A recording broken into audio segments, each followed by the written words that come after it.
When did a mansplainer get shut down? About a year into our marriage, we bought a dining table and chairs, our first real furniture. My wife was so happy that she posted the pictures on Facebook and wanted her mum to look. Her mum commented on the phone that it was a nice oval table. My wife is upset. "You didn't look." "Yes, I did. It's not oval, it's rectangular." "No, it's an oval. I looked." My wife finally gets her mum to go look. Her mum sees that she's incorrect and creates this gem. "Well, that's what I call an oval." "You mean you call rectangles ovals?" This has become a running gag to us. Whenever we lose an argument, we always end it with, "Well, that's what I call it." Was at the zoo. I said it was crazy that there are penguins in South Africa. My friend says I'm wrong and that there aren't any in Africa because it's way too hot for them there. I told him the only reason I brought it up is because we were literally at the African penguin exhibit. And the guy who insisted I was pronouncing my own name wrong. I was in class once where my classmate said his last name was Osborne, and some guy kept arguing, "I'm pretty sure it's Osborne." He got angry and yelled out, "I'm pretty sure I know how to say my last fricking name." Funny stuff. I was a stay-at-home dad for my 2 daughters. My youngest was a toddler at the time. Had a lady tell me that I had no business bathing my children because I was male and my kids were female. I welcomed her to the 21st century and told her to mind her own frickin' business. I was the person who needed correcting, actually. In grade 2, I explained to my entire class, as pretentiously as a 7-year-old could, that the singular of sheep is shoop. My logic was the singular of geese is goose, and that rule must apply to sheep as well. I still remember the other kids looking at me like I was dropped on my head as a baby. Yeah, the English language is inconsistent as all heck. That's what you get when you jam a whole bunch of other also inconsistent languages together over the course of a millennium and then let it develop by itself. Senior kindergarten, I had an activity for Mother's Day to colour some pre-printed cards with 3 tulips. The teacher told us to colour them red, yellow, and orange. 6-year-old me coloured one purple because I didn't like orange. My teacher told me I was wrong and to redo it because purple tulips don't exist. I told my mum when I got home. She cut the purple tulip out of our garden, and I took it into class the next day to prove my teacher wrong. Someone corrected me on my gender once during a phone call. I have a gender-neutral name, and people screw it up online all the time. "Hello, could I speak to the name, please?" "Yep, this is she." "No, they're a man." I gave him a moment of silence to sort himself out, while I wheezed with trying to hold back my laughter. "What language is the most spoken in the world?" I said, "Chinese, probably, I think." "Well, no, it's Portuguese. Everyone knows that, idiot." "Vietnam is a war, not a country. A war that the US won." A guy told me he went to Nice for holiday. I said the south of France is a beautiful place. The guy laughs and tells me Nice is in Italy, but it's an easy mistake to make. I'm too shocked to respond. How the frick do you go on holiday and not know what country you're in?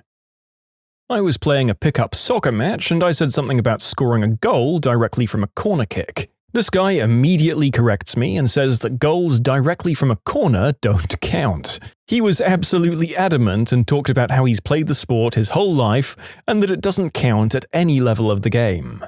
He's completely wrong. My mother-in-law is convinced that The Hobbit is a 2-book series. I've tried to disabuse her of this notion, including by showing her Wikipedia and copies of the book available on Amazon. She wouldn't have it. Eventually, the argument became heated and we had to agree to disagree. I still bring it up to my wife because it bugs her.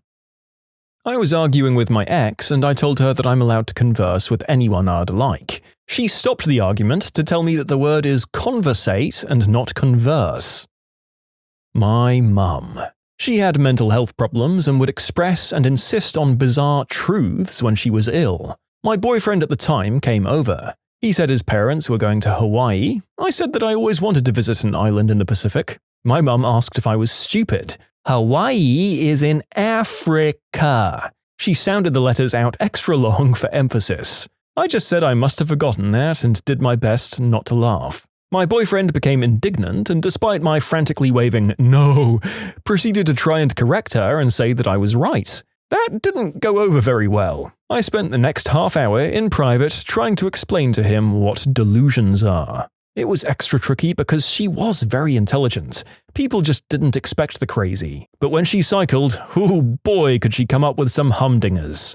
It was actually easier as she aged and her hair went grey. People understand dementia, so they weren't caught so flat-footed, and they'd respond to her with less indignation and more understanding. It made it easier for me to look after her as she aged. I never took offense to the stuff she said, because I knew her control over these things ebbed and flowed. When I was in kindergarten, I told all of the other kids that the word dumb was spelt D-U-M, without the B at the end, because in one of the Bugs Bunny and Wile E. Coyote cartoons, Bugs said, "And mud spelled backwards is dumb." The teacher tried to correct me, but I was insistent and eventually burst into tears because I'd just seen the cartoon that weekend, damn it, Miss Howley. We were at the beach and my wife was putting sunscreen on our toddler. A woman sitting close to us rolled her eyes and said to my wife, "That boy doesn't need sunscreen. Helicopter parents raise soft children. Ridiculous." We're pretty far from overprotective parents, so it caught us off guard for sure. Apparently, you can't raise a tough kid unless you give them the chance to develop skin cancer. Wow, gotta say that one has never come up in our Helicopter Parents series. Maybe if the narrator searched the submitted stories far enough, he'd find this lady complaining about the ridiculous fools pampering their children by protecting them from the sun. I was working as a receptionist on summer break from college. One day, a woman with a tired, Midwestern, middle-aged voice called from a potential vendor's office to ask for our mailing address. So I rattled off, 60 West 26th Street, Suite 400. She stops and asks me to repeat, so I do. She stops me again and asks in this faux puzzled way, "So that's SWEET 400. I reply with innocent earnestness because I think somehow I haven't been clear that it's sweet SUITE. She responds with this incredulous yet delighted laugh that goes on for what seemed like 5 minutes. "Dear, that word you just spelled isn't pronounced sweet," she said like she was talking to a 5-year-old that had just failed kindergarten. "It's pronounced suit." I thought she had to be joking, or I still haven't made myself clear, so I actually say, "No, sorry, I wasn't clear. It's sweet, you know, like a suite of officers." She then sighs wearily like she just can't believe what she has to deal with and levels with me. "Look, I feel bad for telling you this, but you're making a complete fool out of yourself every time you say your office address. I know you're going to be embarrassed, but when you get off the phone with me, go find a dictionary and have someone else explain to you how to pronounce the word. It's probably not your fault, it's your parents probably, giving you no schooling, and you were badly educated so you don't know any better, but if you don't want to be fired, you'll do as I say for your own good." She then proceeds to make me say the address again, insisting I pronounce sweet as suit, and not allowing me to continue if I say it correctly. So I mutter my way through it, and she finally gets off the phone after telling me that I'd thank her one day. I just kept wishing she had inadvertently put the phone down wrong so it didn't disconnect, because I was pretty sure the next sentence out of her mouth to anyone within ears in her office would have been, "My God, you wouldn't believe that idiot I just spoke to. She kept telling me her office suite number. I didn't know what she was talking about, so I made her spell it out for me because I wasn't previously aware a human being could be so stupid as to pronounce SUITE as sweet when anyone with half a brain knows it's pronounced suit. Why oh why do they give morons jobs? Only to have everyone around her go, wondering if they should be the one to break the news and weather the storm. My first week as a freshman in college literature class, I referred to the peonies mentioned in a story, and my classmate said, "It's pronounced ponies." I looked doubtful and said, "Really? I'm pretty sure it's just peonies." She went on a bit of a rant about how her grandmother grew them and she knew all about them. Not everyone at a good university is necessarily all that bright. My little brother, then aged 8, read a neighborhood flyer about a pool party and pronounced hors d'oeuvre as horse duver. My friend, who was a know-it-all at 16, laughed in a really exaggerated way and said, "I can't believe you just pronounced horse duvor as horse duver." I hope that makes sense. I still make fun of her for that. A few weeks ago, I was stung by a bee in a theme park and the stinger wouldn't come out. I started getting a really bad rash from the venom, and the first aid lady laughed at me and said it wasn't coming from the bee sting because venom? Bees don't have venom. And she refused to give me any tweezers to help get the stinger out because I was acting like a baby. Probably when I was 5 years old and just starting school. My first name used to be one commonly spelt with a Y at the end, however mine was actually spelt with an I at the end instead. I wrote my name down and my teacher kept telling me that I'd spelt it wrong and we both argued and got very frustrated with each other. She was very embarrassed when another teacher put her in her place for shouting at me to the verge of tears when I'd actually spelt my name correctly. My girlfriend tried to convince me it was spelt phalanges with an F and not phalanges with a PH. She's really nice though. I had a teacher once correct my spelling of wolves, plural, to wolfs. This was an English teacher, and the editor of the school newspaper for which I was writing. She was the regular English teacher while I was in AP, so I wasn't familiar enough with her to realize that she was a blithering idiot. She also preferred to spell the plural of elf as elfs rather than elves. You can submit your own stories to be featured here on the channel. The story submission link is in the description below, and if you want to listen to some vibey music in the background, check out easymode, also linked below, and subscribe. My dad adamantly refused to believe that narwhals are real. I had to show him not just photos but videos of narwhals before he finally believed me. In all fairness, they're maybe the fakest animal that exists. They look like they're drawn by a 5-year-old. Also, did you know that the horn is just one tooth that's really long and comes through their lip? So it's not even in the center. It's enough to drive a person crazy. In 5th grade health class, I said that it wasn't true that gum takes 7 years to pass through your digestive system. My teacher then said that it's very dangerous to swallow gum because in your stomach you have an organ that, quote, mashes up your food, and when you swallow gum it gets stuck to that organ. She then said that eventually if you swallow too much gum you'll no longer be able to digest food. Is it that hard to tell kids about stomach acid? Okay, the narrator didn't know that stomach acid can actually break down chewing gum until this story made him go on a Google trip. So, folks, you heard it here first. Don't go swallowing that stuff because it's still not exactly easy on your tummy, and apparently it can stick together and snowball if you do it all the time, but it's not the end of the world if you accidentally gulp it in shock once in a while.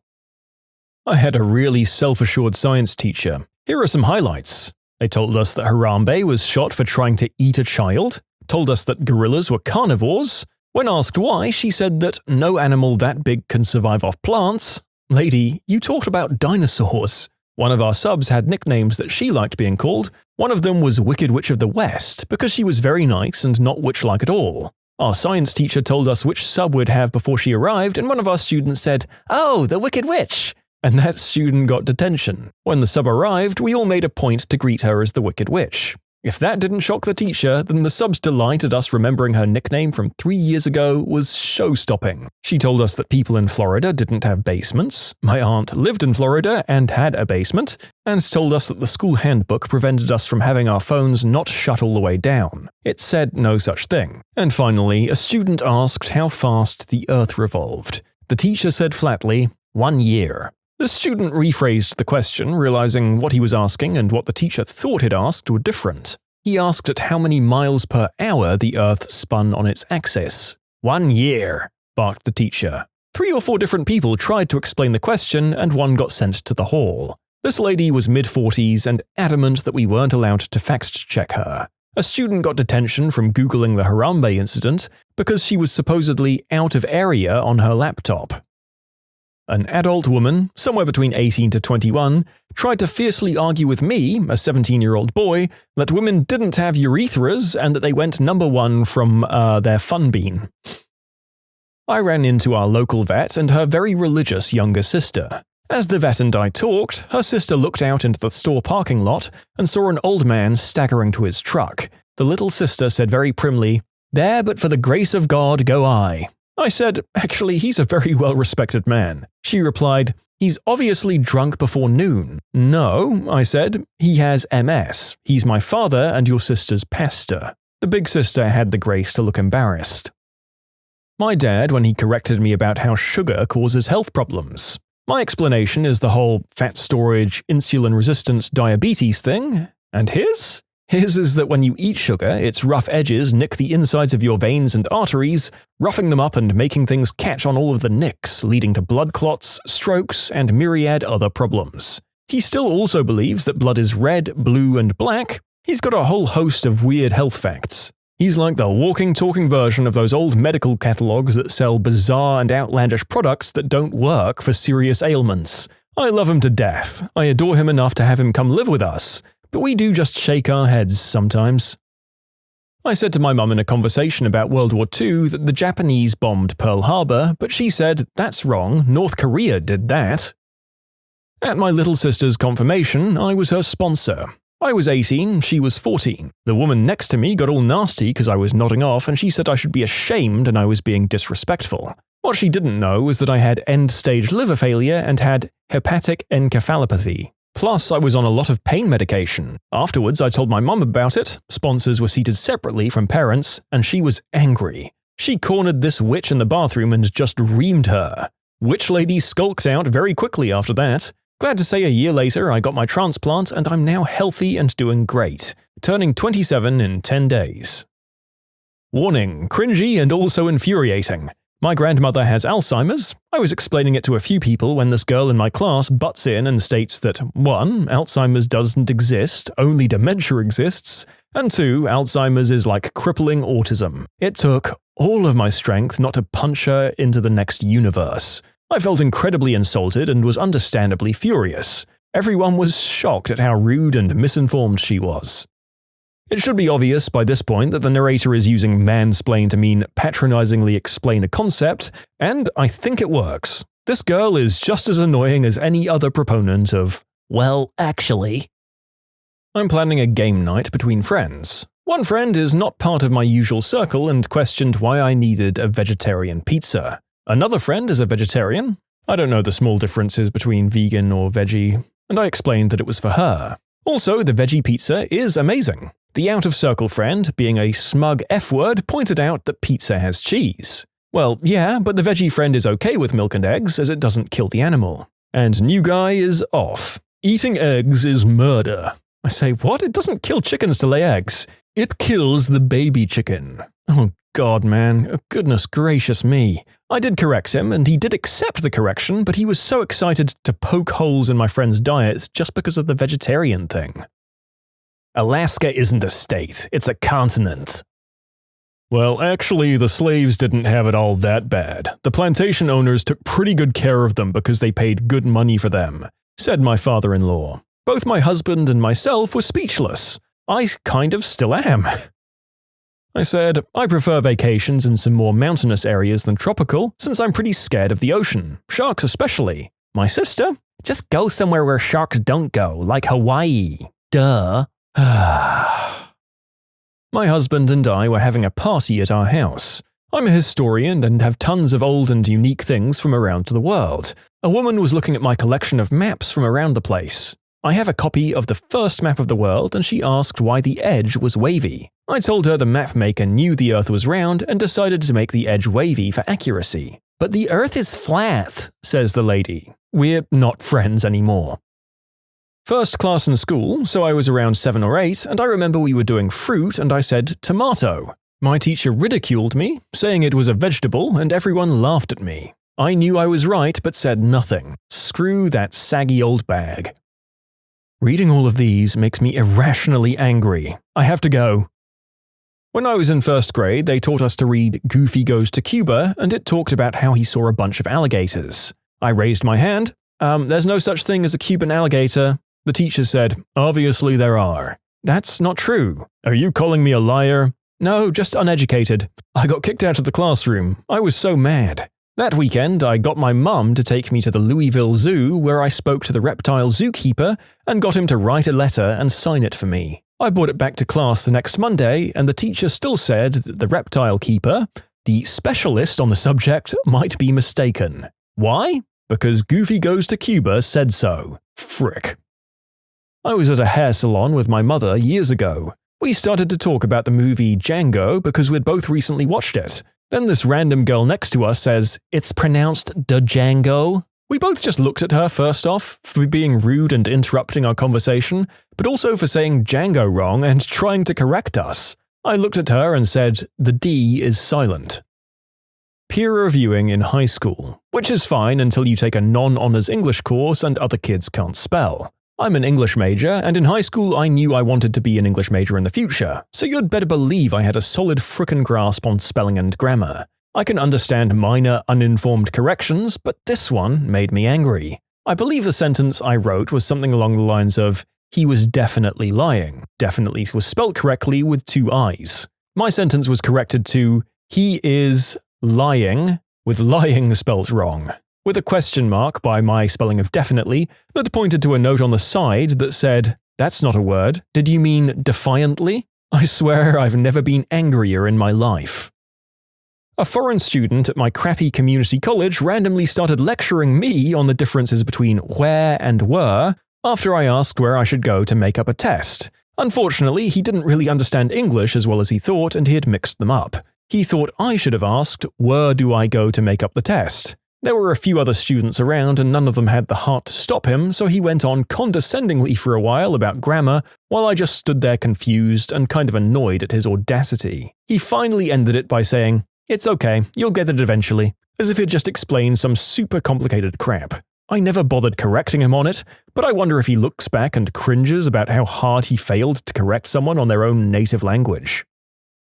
My friend asked, "Are your niece and nephew identical or fraternal twins?" I said, "Well, they're a boy and a girl, so obviously they're not identical." "That's not true. Boy and girl twins can be identical." Another friend chimed in, "I know it sounds weird, but it's true. If the zygote splits, they're identical. If there are 2 zygotes, they're fraternal." And I said, "Yes, but the zygote has 13 chromosomes from the father and 13 from the mother. You're telling me all the chromosomes are the same except one has an I and one has an X. That makes no sense." Friend number 2 corrected and said, I didn't think of that." The first one kept Googling but realized she was wrong. I mean, I know I didn't do too well in high school biology, but come on.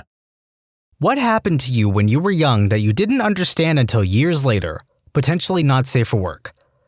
I was in LA at the age of 10 and ended up with sunburn as I am English and not used to the heat. My dad took me to the restroom where we shared a stall, and he helped me take my t-shirt off so that he could reapply after sun. This was pretty painful. I was screaming inside a locked stall, saying that it hurt, so was surprised when a burly guy forced open the door, looking quite annoyed at my dad, who explained correctly what was happening. I grimaced through the pain and agreed as best as possible. Only years later that I realized that burly guy was a top bloke, and that the pain he was trying to save me from wasn't that kind of chafing. TLDR, a nice, bear-like man made sure I wasn't being inappropriately touched by my own father. I found a butt inside my dad's closet when I was 6. A butt. Looking back on it now, it was probably an adult toy, just something he made to look like a woman's butt. Either way, I pulled it out of his closet and was sitting next to it on the couch when he got home from work. I was a lonely kid. Edit, I'm a girl. When me and my sister were around the ages of 8 and 6, we gave our mom a necklace for her birthday. She was about 36 years old at that time. It was a blue/green twinkling necklace, and we thought it was perfect for Mom because she loves glitter and jewelry. She wore it at every occasion she had guests for dinner and similar. We were very proud of our gift because she liked it so much that she wore it all the time. Years later, I realized that it was an ugly piece of crap. Really, no sane human would wear this dog collar in disguise. I cringed at the thought of actually giving it to Mom. Then it clicked. She wore it for us, so that we don't feel guilty of giving crappy things to her while making a fool out of herself in front of everybody else. I love you, Mom. When I was about 14, a guy who I went to school with had leukemia. He disappeared from school for a while he had chemo, and then came back when he recovered a little. We weren't particularly close. In fact, there'd been a little bit of animosity between us, for no particular reason, just petty kid stuff. But last day of term, as I was walking towards the school gate, he caught up with me and walked with me. He told me he was sorry there'd been tension between us and that he liked me and hoped we could be friends. He died during the summer break, and I realized sometime later that maybe he had known he wasn't going to make it, and that he was trying to make his peace with the world before he went. When I was a little kid, we had a kid in our class named George who was mentally disabled. We had special needs kids in our school, and we wouldn't have them in the same class, but they would share recess with the rest of us. George dressed funny, he couldn't speak very well, and he had a hard time understanding what we were telling him. As you might imagine, this led to a lot of the kids excluding him or making fun of him. My friends and I decided to be his friend. He was a nice kid, didn't mean any harm. He was just a bit slow. Years later, in telling the story to someone else, I remember my teacher explaining that he was quote-unquote Greek, which I didn't understand at the time. Thinking about it, I remember that just like the special needs kids, the ESL kids shared recess with us. George wasn't disabled. He was just a recent immigrant from Greece who didn't speak English very well. Visiting my aunt and her cool roommate Susan when I was a child. Didn't realize until my cousin said something when I was in high school. You mean her roommate? Oh, holy crap. My mom told me that my goldfish ran away. You are now imagining a fish with legs. You're welcome. We had a science fair in 6th grade, and I was doing some sleep experiment or something. Being the know-it-all I was, I referred to my subjects as testes, like trainees, I thought. My teacher politely suggested calling them test takers instead. Years later, it dawned upon me, and I have mad respect for him not laughing in my face. I would have. When I was 12, my divorced mother and I lived in a nice duplex in my hometown. She would go to the city after I fell asleep and party downtown with my aunt almost every night. I didn't know this until I was older. One night in particular, I fell asleep on the couch and halfway woke up to the sound of the front door opening and closing. I saw my mom walk in with a creepy, hooded, shadowy figure close behind her. I fell back asleep. The next morning, I asked my mom who was with her when she came home last night. She looked terribly confused. I told her about the figure behind her, and the color drained out of her face, and she shook her head and told me to stop playing games. That if I kept telling ghost stories, I would invite malevolent spirits into the house. Found out like a year ago that she brought a guy home and made me believe it was a ghost so I wouldn't tell my grandparents. Crafty woman. TLDR, my mother brought a guy home one night and let me believe for over 10 years that I had seen a ghost. Sometimes we would stop at my aunt's work so that my dad could go in and talk to her. I wasn't allowed in because I was a kid and it was an adult place. The only other things that ever got the descriptor adult were adult films, which were not for kids because of all the screwing. So I happily assumed that my aunt worked someplace where all sorts of screwing was happening. Years later, I was driving by and noticed that it was a retirement home. When I was about 4 or 5, we got 2 very important life-changing bits of medical news. The first was that my baby brother was on the way. The second was that my father was diagnosed with acute lymphoma and had about 2 weeks to live. When I was little, I had no grasp of how serious cancer was. My mom told me my dad was sick, but that was it. I remember my mom kept insisting that I spent time with him, but I would always get angry when he got too tired to play or kicked me out so he could vomit from the chemo.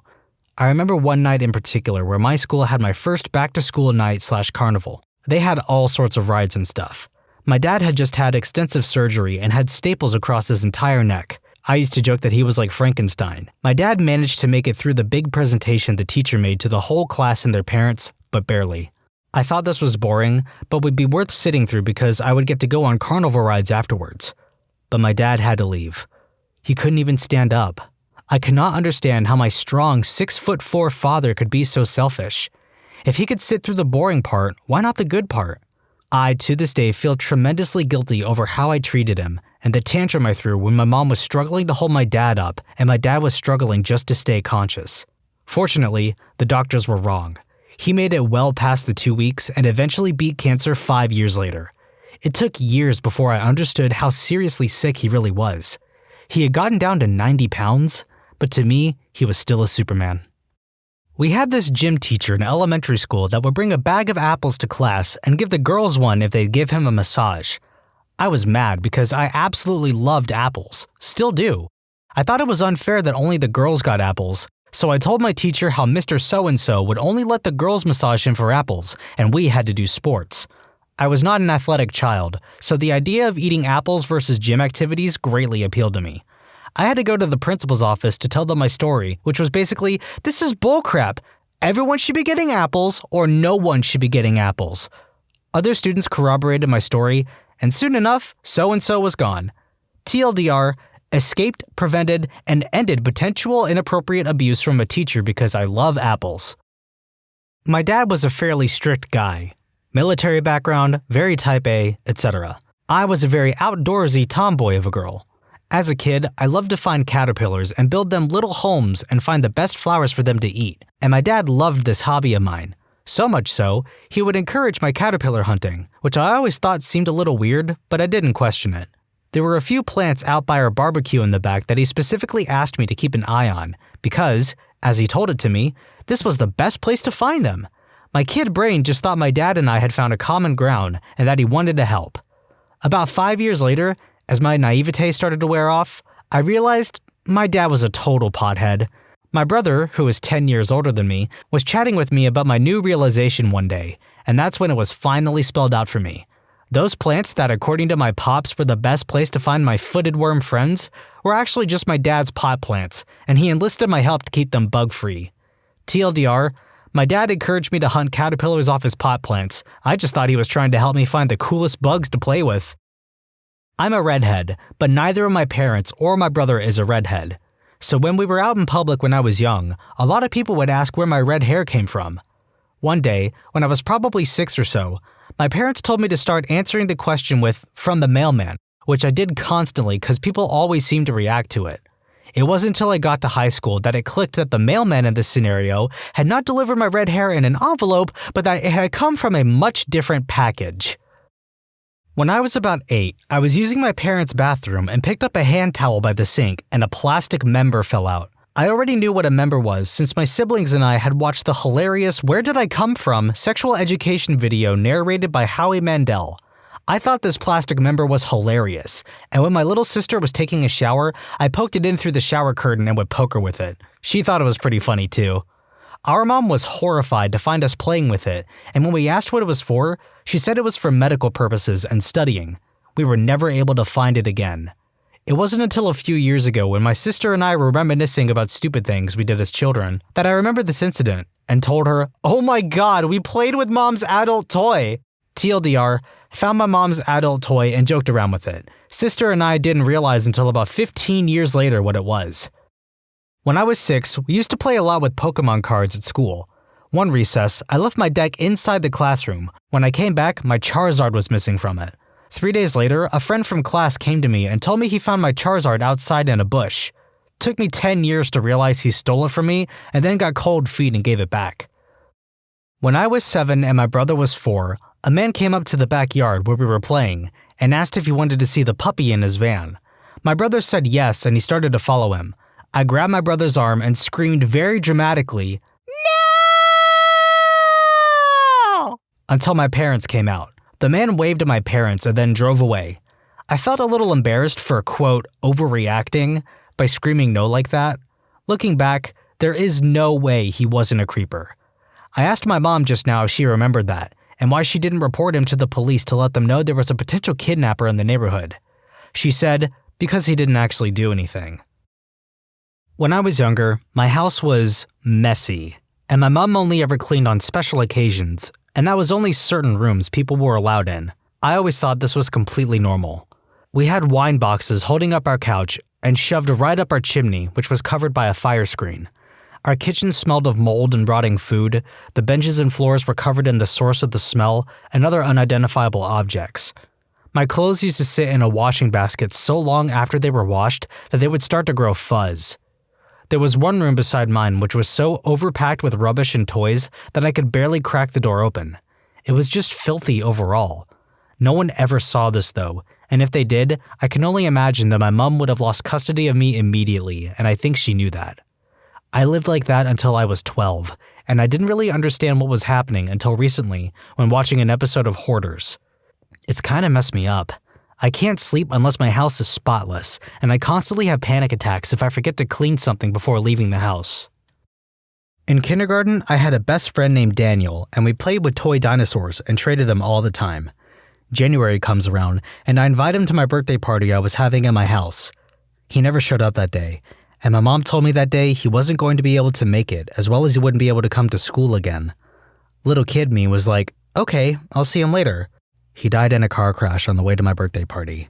Edit, thank you for your support and kind words. To the people saying this didn't happen or other rude things, this did happen, and I feel sad every single birthday I have. To the people asking, did I get his gift? I did not.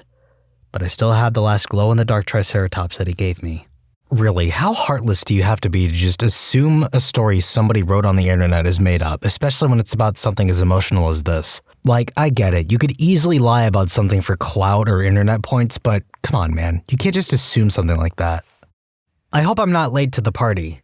When I was about 6 or 7, I was looking for bugs in my backyard when I came across a super rare and cool praying mantis. Naturally, I scooped it up and put it in my bug container.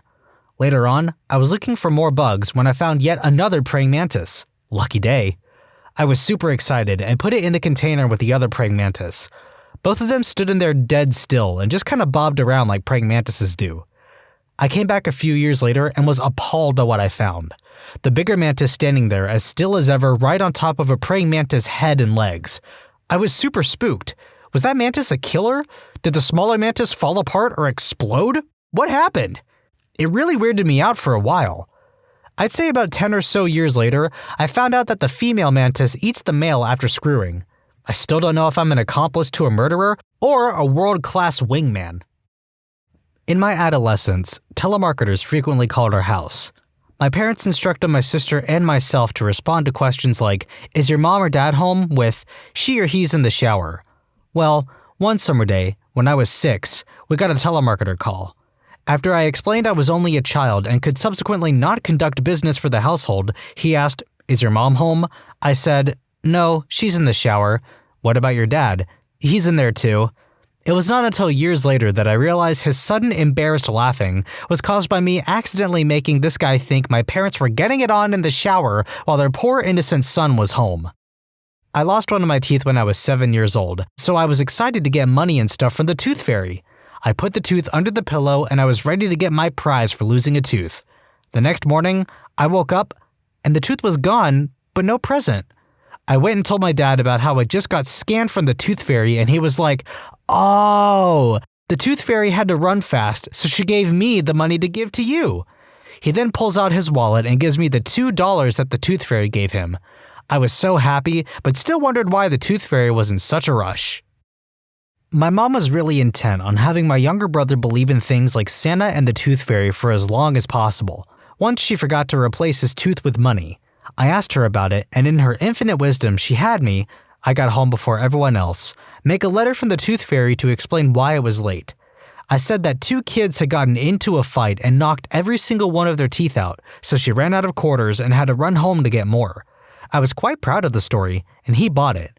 But he started having doubts, so he left a note with one of his teeth asking for proof that the tooth fairy was real. My mom wrote him a letter back and taped a small lock of black hair to it. All of my family has blonde hair except for my dad, but he keeps his very short. He bought it hook, line, and sinker, and didn't find out the tooth fairy wasn't real until well after he lost all of his teeth. Had that note on his wall for years. Turns out, the hair was from the single black spot on my grandma's dog that was living with us at the time. Pure genius. When I was 6 and my brother was 4, we used to walk to our cousin's house, which was 2 houses down. One evening, we asked our mother if we could go over and she said yes and lets us walk over by ourselves. While we're walking, this car drives up to us and asks if we knew where the nearest McDonald's was and if we'd like to come with him. I told him we weren't allowed to eat McDonald's without our mother's permission and turned to get her to ask if we were allowed. She was already running outside to get us when the car sped off. I was around 15 when I was reminiscing with my family and she brought it up. Creepy realization. When I would stay at my grandmother's house, I had a bunch of VHS tapes about dinosaurs and stuff that I wanted to watch. Sometimes I get to watch them, but only if my grandpa was home. Mima always said, "You'll have to wait until Peepaw gets back, I can't work that VCR." She also had all her soaps recorded on tape, and many times I saw her record them without my grandpa being home. She feigned incompetence so that she didn't have to watch my dinosaur movies, and I never realized it until I was an adult. It is the wise woman who plays the fool. Meemaw, you sly fox. I never understood that not everyone had people drop bags of groceries on their steps, while the people just rang the bell and drove away. Dawned on me as an adult that we were poor. Then, I looked back at the old pics and noticed all the signs. Tiny Christmas tree in the background, disappointed faces on Christmas pics, no vacation pictures. Dang it, I'm gonna try to avoid having my kids live that way. The other part of that is I didn't realize how stressed my mom always was until I got older and realized not everyone's parents freaked out weekly and slammed doors and peeled off in their car, leaving their kids alone and scared. I specifically remember one incident where my mom, brother, and I went to the grocery store, and while we were all walking to the car, my mom dropped the gallon of milk and it exploded all over the ground. My mom started crying, and my brother said, "Don't cry over spilled milk, Mom," kind of chuckling. I didn't understand at all. Now, looking back, it hurts me to think how hard my mom was trying to keep everything together. She passed away at age 51 when I was 18. She had a rough adulthood. I live my life now hoping to become what she wanted me to be. She made tons of mistakes, but she was there for me on her own, and she tried so hard. All you teens, take notice of how your parents act when they think you're not looking. You might be surprised to find that they are very stressed and working super hard to make you happy, oftentimes with only frustration to show for it. I was cleaning chickens with my grandparents when I was a kid, probably about 10 years old. I was pulling out the insides, and I found what I thought were 2 eggs that were growing inside the chicken. I got all excited and showed my grandma and told my mom about it when she picked me up. I noticed that they both had smirks that seemed odd when I told them about it. Years later, I thought back about that time and realized that it was a rooster, and those were his nuts. Sounds like somebody found out why roosters go cock-a-doodle-doo. I'm sorry. Okay, this one's a wild ride, so stick around. Carjacked with my cousin. I was 12, she was 16. Gun pointed at my head and everything. At the court hearing, they were caught, my lawyer person lady asked if I was aware that the 4 men who carjacked my cousin and I had intention to kidnap us, as the police found duct tape and rope in their getaway car and they fessed up to it.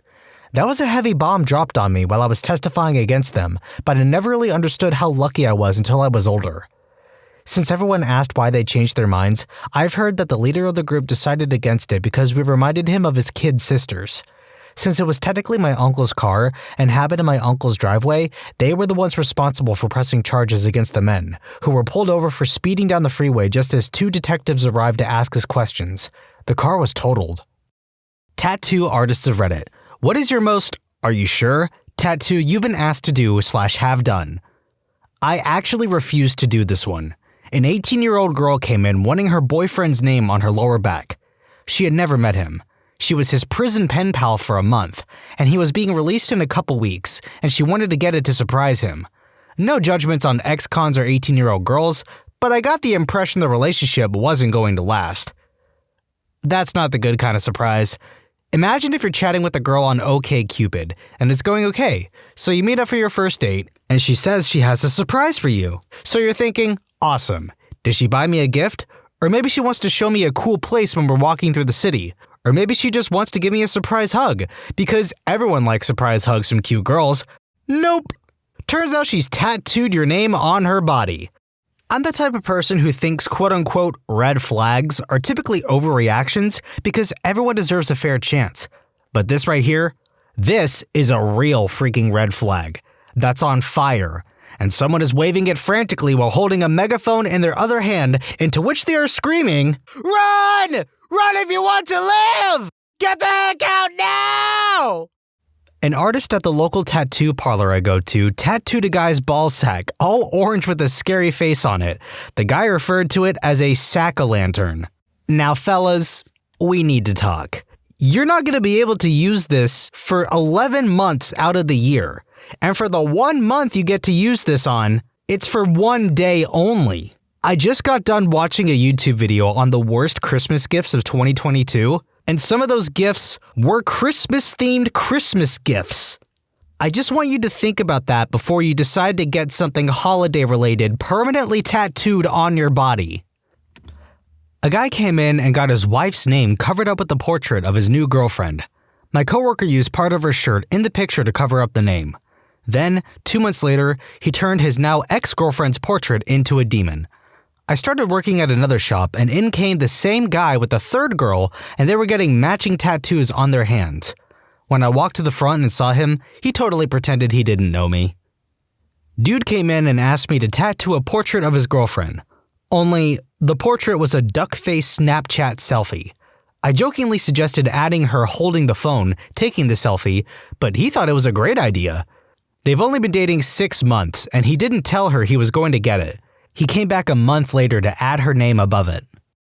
My ex-tattooist, I didn't know that was a thing until now, tried to convince me to get a broken condom with the word "whoops" above it. Obviously, I declined. He ended up tattooing it on his own upper arm with his son's birthday below. Mate had to tattoo a picture of Bill Cosby to a dude's back in the mid-2000s. Poor guy probably regrets that now. Zip zap zoobity-bop! Was in booking a tattoo one day, and a woman came in to buy her soon-to-be 16-year-old daughter a tattoo. Owner and tattooist says, "Sure, we can sort something out. What is she wanting?" Mother says she wants to get the Playboy bunny on the inside of her wrist. Artist refused and said, "I don't want to be responsible for something so cliche and visible on such a young girl." There was an argument, but the woman leaves yelling she is going elsewhere where her money is good enough. He had strong views on neck, face, and hand tattoos. Didn't stop him from doing a fast food character orgy on a guy's back though. I know a lot of tattoo artists who will flat out refuse neck, hand, and face tattoos on a young person if they aren't tatted up already, because that foolish/impulsive tattoo can create some major waves down the line from getting a job to be flat out profiled. And, like a bartender, they ultimately reserve the right to decide whether to do the tattoo or not, just like a bartender doesn't have to serve someone if they aren't comfortable with it. Definitely had many of these. One really great dingling related one recently. I work at Vic Market Tattoo in Melbourne.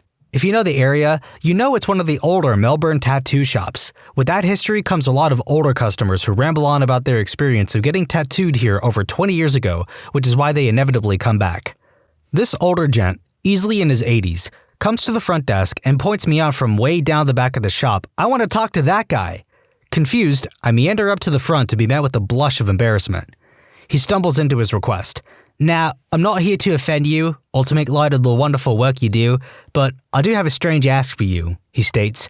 Here's where it gets weird, and I really feel like he could have led with a sentence better than, "So I was watching this young chap take a whiz the other day, and he had just the most beautiful bee tattooed on the head of his dingling, and I wanted to request to have the exact same bee tattooed on my dingling."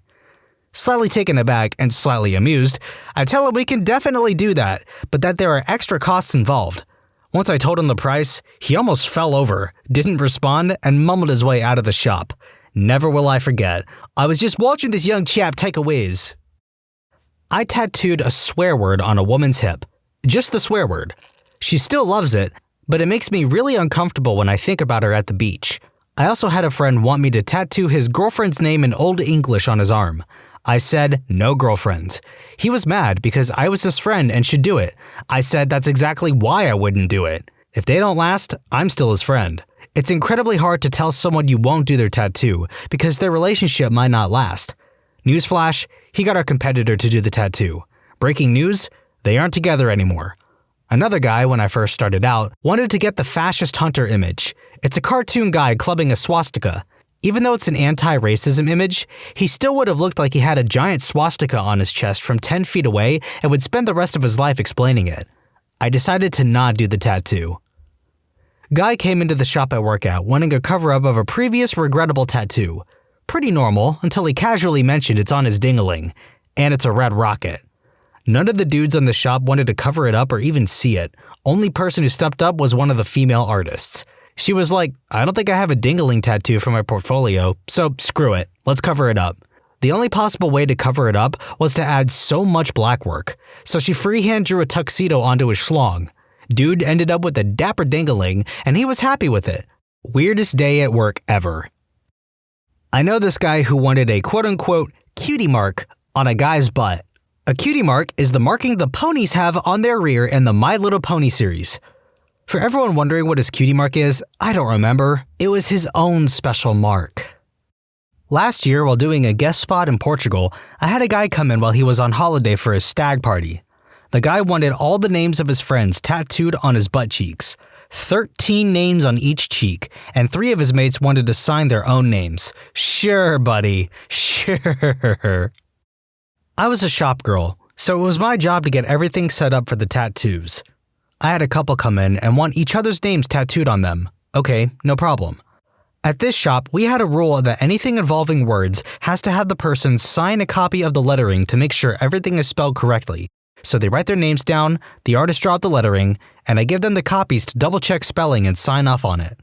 The woman looks at the man's name. He wrote down his name to give to the artist and says it's spelled wrong. We double-check, and that's how he spelled it, and he looks at it and says, "It's right," and they argue about this. I go back and look at how it is spelled on his ID, and sure enough, it's spelled wrong. So he decides maybe it is spelled wrong, and the artist redraws it. On all his paperwork, he had spelled his name wrong, the way he had written it for the artist. His name is pretty common. I think he just really didn't know how to spell his name. This was a couple in probably their late 20s, early 30s with a few kids together. The guy's name? Jeffrey. We had this lovely exchange student come into the studio for about a year to get all sorts of piercings, and then the day finally came that he turned 18. So he asked to sit down and had a chat with him about what he wanted. Now, the way he asked me made me think that it was going to be this big, elaborate design. He asked for a maths equation on his foot. He wanted 3 + 4 = 8. I cautiously asked that he knew that was the incorrect answer to the equation. His response was, "Oh yeah, I know. I just think it'd make a funny tattoo." So yeah, that and another time I tattooed Scooby-Doo and Shaggy on a guy's bum cheeks. A man came into the shop my husband works at on his 18th birthday and got a pentagram with a goat on the front of his throat. First tattoo in a very visible spot that is satanic. I don't know that kid, but I'm pretty sure he's regretting that decision. My husband refused to do this tattoo, but someone else in the shop did. On another note, my white trash biological father had "Let's Screw" tattooed on his hands when he laced his fingers together.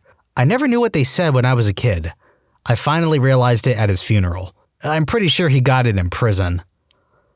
I've tattooed a guy's current wife's name on him.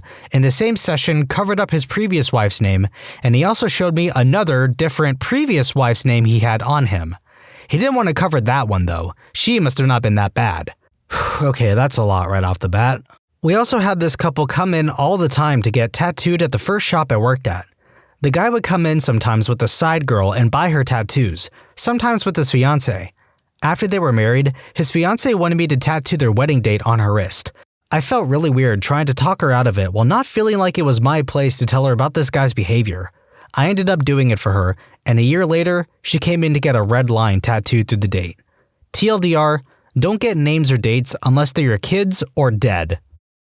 One of my dad's friends got a Gary Glitter tattoo back when he was popular, regretting that big portrait of a kitty diddler on his arm now that he is 60.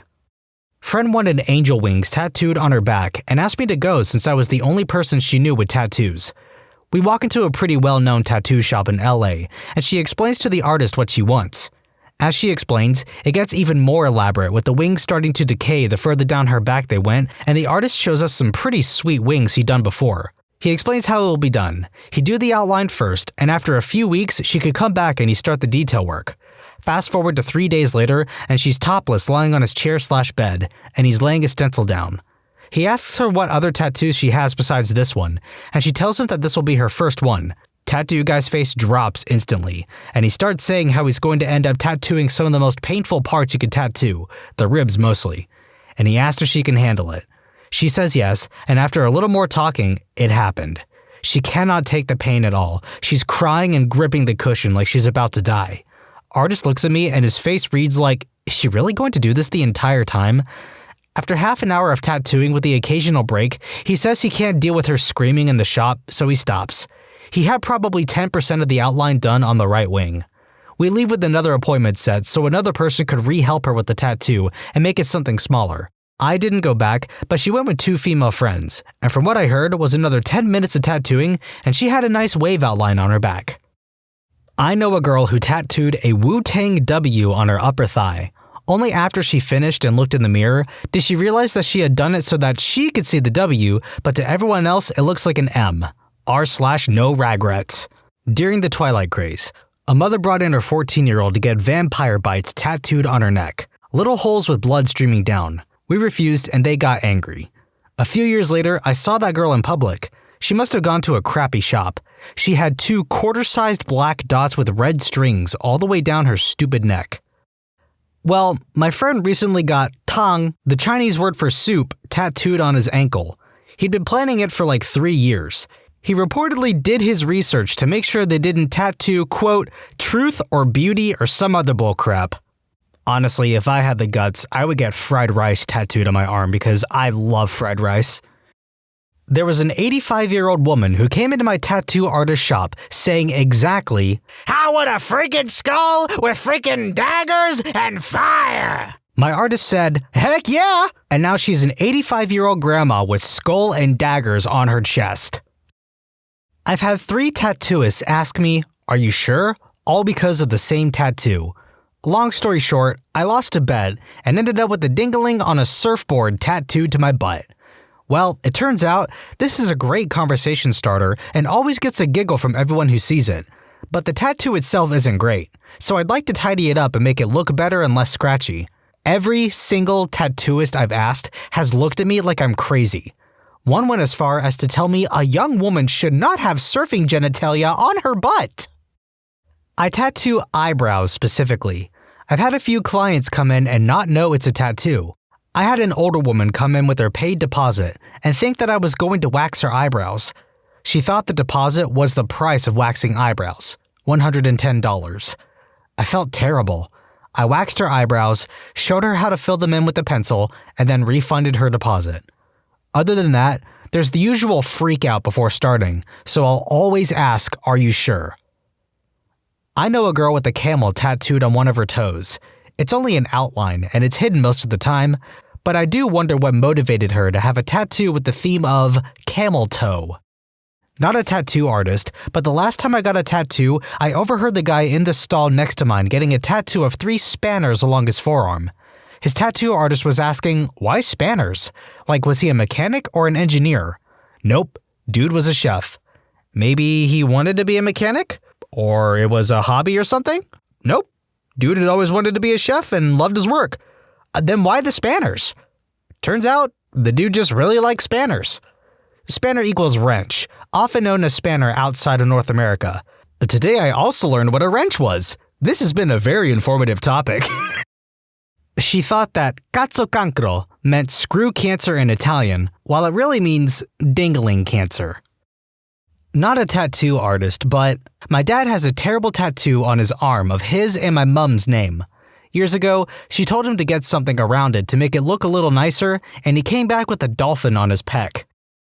She wanted screw it on the inside of her lower lip? I need to know, is that a viable place to put a tattoo? Like, pain notwithstanding, you'd think that having a tattoo on the inside of your lip would be impossible? Like, you're not from Wakanda. That's not gonna work. But I don't know. Tattoo artists of YouTube, let me know in the comments if this is a really, really, really stupid idea.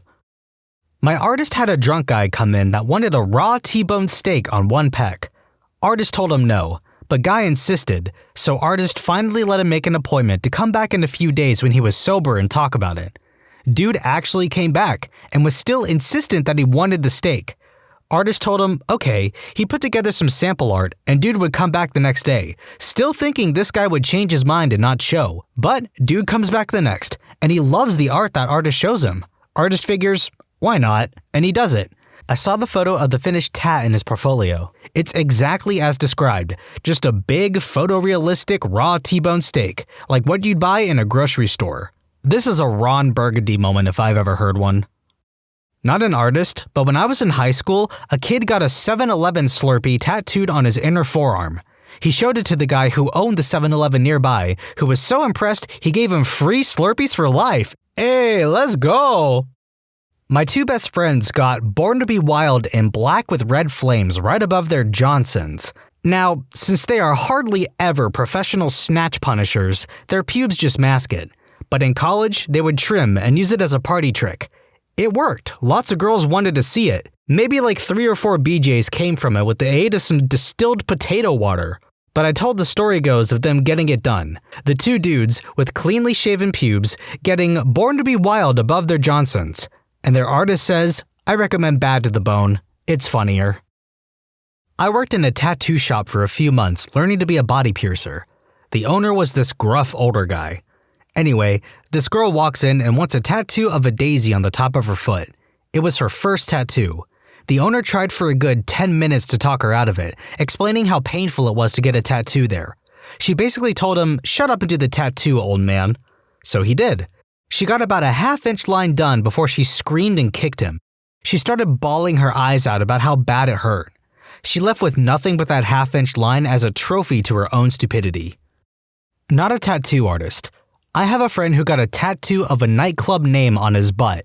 It began with the hashtag, and he gets free entry for life. He's the only guy I know who shows his butt to the bouncers, and instead of getting kicked out, he gets let in free. Oh man, my dad and my stepmom got tattoos the day before they got impulsively married in Vegas.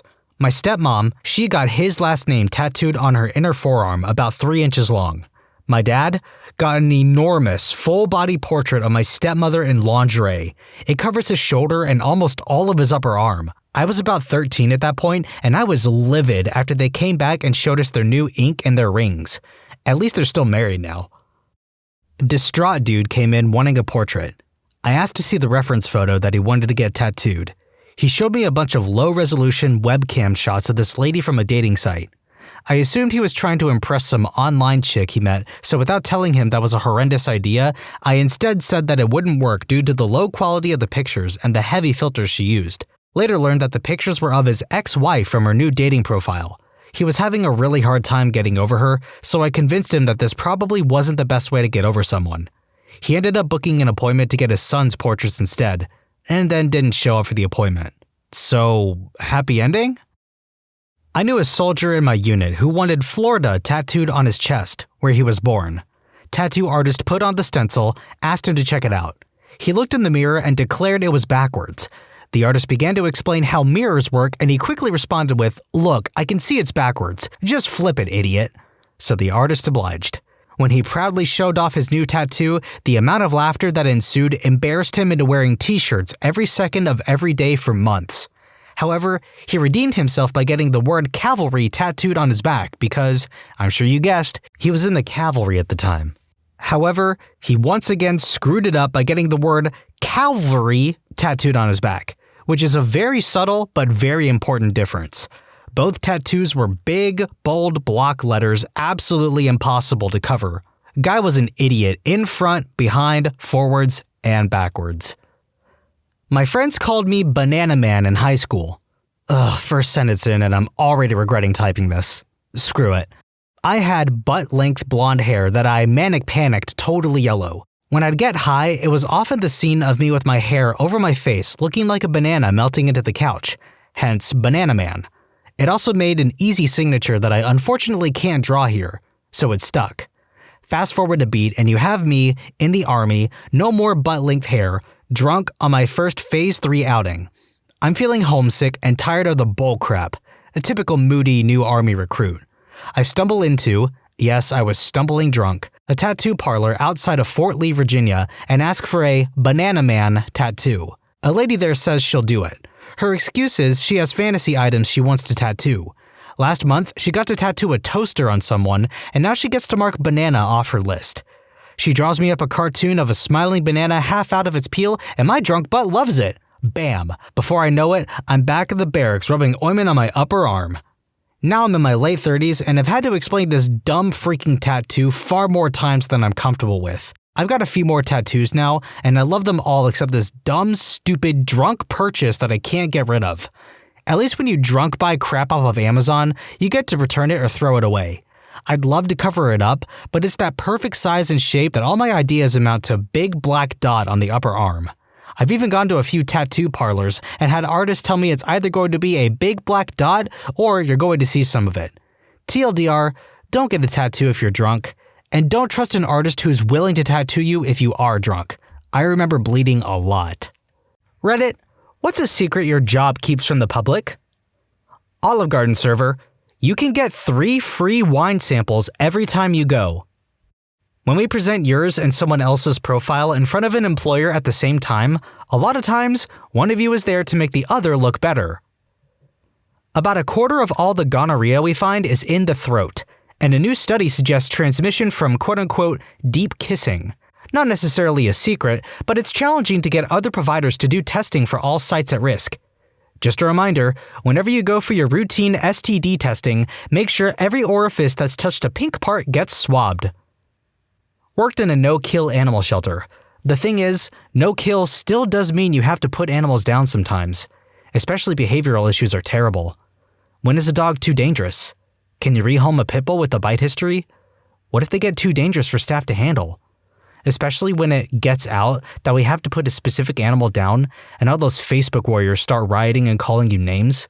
It's not like we make those decisions for fun. I work at a cemetery, and I can confirm that the concrete or metal vaults that the casket goes inside of in the ground do not keep the caskets from getting wet. Actually, they do the opposite and just hold water inside. The sales team will always try to paint a nice picture in your head of what the casket/vault combo will look like in the ground, and it's a complete lie. One of many lies in the cemetery and funeral business. We claim to be a leader on the technology front, but we are literally running off of Excel macros with random codes that no one knows how to understand/correct without causing the entire company to crash. A lot of companies, even Fortune 500 companies, are just houses of cards. Shiny on the surface, then you get inside and you realize how much of the organization is dependent on Excel. You learn they're dependent on legacy systems akin to DOS, and you learn that things are constantly breaking, and the only thing keeping the whole company from imploding is people constantly fixing the things that go wrong. I work at a major chemical plant upriver from a major city. If it came out how old, run down, and poorly maintained literally all of the equipment that we use to make sure that hundreds of millions of gallons of contaminated water don't leak or straight up spill into the river, the EPA would shut down every plant on the river. However, the EPA is aware of how inefficient and poorly disposed all our waste products are. The plant I work for has a yearly budget dedicated to paying fines. Your child's school report is probably word for word the same as half of their class. There's only so many ways you can say, works hard but needs to focus on accuracy. At the hospital, they have secret employees who walk around to make sure doctors and nurses sanitize their hands before entering and exiting a patient's room. You'd be surprised how many don't follow protocol and end up getting written up in a day. The chicken bites aren't cooked to order. The fries look darker today not because they're extra crispy, but because the shift manager was too lazy to change the oil, which should be changed every 5 hours. The house sauce is just mayo, ketchup, paprika, and pickle brine. The sticky patch outside the bathroom might be pee. Worked in a library for 2 years. We don't make diddly squat from your book or DVD fines. They're designed to be a deterrent more than anything else. And under the right circumstances, we're very amenable to just making them go away. If you had a tough week and couldn't make it to the library to return your books, we could work something out. Laughing about being too lazy to bring them back / forgetting you had them entirely, yeah, those fines aren't going anywhere. That being said, libraries don't like to penalize people who can't pay their fines. If your kid has so many fines that the computer locks him out so he can't do his homework, we're usually more than happy to help you get logged on for the day. We want to give students the assistance they need, but if a school is the one to test / diagnose a child for autism disorders, then we are the ones that have to pay for all the follow-up medical help. All of our videos are made by the same people in the same building, and we just changed the text / logo. All of the interviews are scripted too. They literally feed the lines to the subjects. Because they don't want to pay us a fair wage or give us benefits, we also don't have to sign anything, meaning no NDA. Dodo / Thrillist / now this. Wow, I literally just got fired. It's not because of this post, I just think the timing is hilarious. We bill by the hour, but no one who works in this industry monitors their time closely. I work in a public library. Sadly, since we're open to all, we get a lot of indigent customers. In this day and age, that means a lot of opiate users, many of whom shoot up in our restrooms. We've had many overdoses, most of which are treated quickly and effectively by administering Narcan. However, that's not always the case, and some people are either beyond saving or are found too late. In 2019 alone, we've had 13 deaths. Security and the EMTs are always careful to make it appear that the body being wheeled out is only ill, so as to not freak out the patrons. The actual number of deaths is even hidden from the staff. I'm friends with a few of the folks in security, which is how I know so much about it. Edit. Obligatory holy crap, I did not expect this to get so much attention. A lot of people have mentioned installing blue lights as a deterrent. That's been looked into and discussed in depth. Unfortunately, what we've discovered is that they're largely ineffectual. When they can't see their veins, they just jab themselves until they hit pay dirt, and all it really does is increase the number of infections and abscesses. The bathrooms are going to be remodeled in the next year to make them less user-friendly, so to speak. Many people have asked where this particular library is. I'm not going to say. However, the fact that people have guessed San Francisco, Philadelphia, Denver, and even Canada illustrates that this is a widespread problem, and that we're sadly far from unique. Thanks to all the other library workers who have shared their stories below. It's unfortunate that libraries are forced to deal with social issues outside the scope of our normal operations, but I maintain that libraries are a foundational pillar of civilization. We now have several full-time trained social workers on staff to help deal with the situation and have effective programs in place to help people get their lives back on track. Most of the time, all it takes for a free upgrade is being polite. My manager will literally ask us, are they being nice? Unless it's the weekend / a show night, then we literally do not have the availability. Yes, even if it's a show that you are not personally interested in going to. For everyone asking what I do, just assume it's like this everywhere, because it usually is. I'm a special education teacher, and the amount of injuries people sustain while working in this field is staggering. I teach high school, and the kids can go until they are 21. So most of the violent students are adult-sized.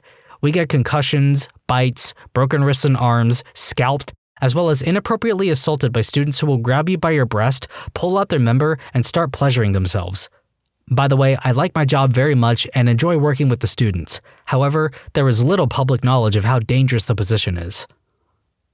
We're supposed to be teaching information literacy, but none of us really checks to see if our student sources are legit or not. Edit. A lot of people are commenting about Turnitin. We use SafeAssign. Those are only capable of flagging for plagiarism. What I'm talking about is checking to see if when a student cites a source for a claim, if that source actually said it, and if that source is at all reliable. There's no software for that. The longer I'm in engineering, the more I know that we don't get the design right so much as we just go with the best we have the moment we run out of time or budget. Goodwill has their own landfills for things that don't sell. Things sit on shelves for weeks with continuous price decrease, then one last shot at selling at the outlet stores where everything is priced per pound. Also, I was just saying that because of the title. Don't get me wrong, the programs and community work they do is great. Municipal worker, we do actually work hard and care about the city, and it's hard on us when people stop/call to yell at us without getting all the facts, and we know we can't really defend ourselves. Most of the time, you are reaming out a laborer who has no control over your taxes or which street is getting paved. Fellow city utility guy here, y'all motherfuckers have no clue how hard city workers actually work for you, how many people come in late at night or on holidays to fix shit, or how fast we actually do respond to problems.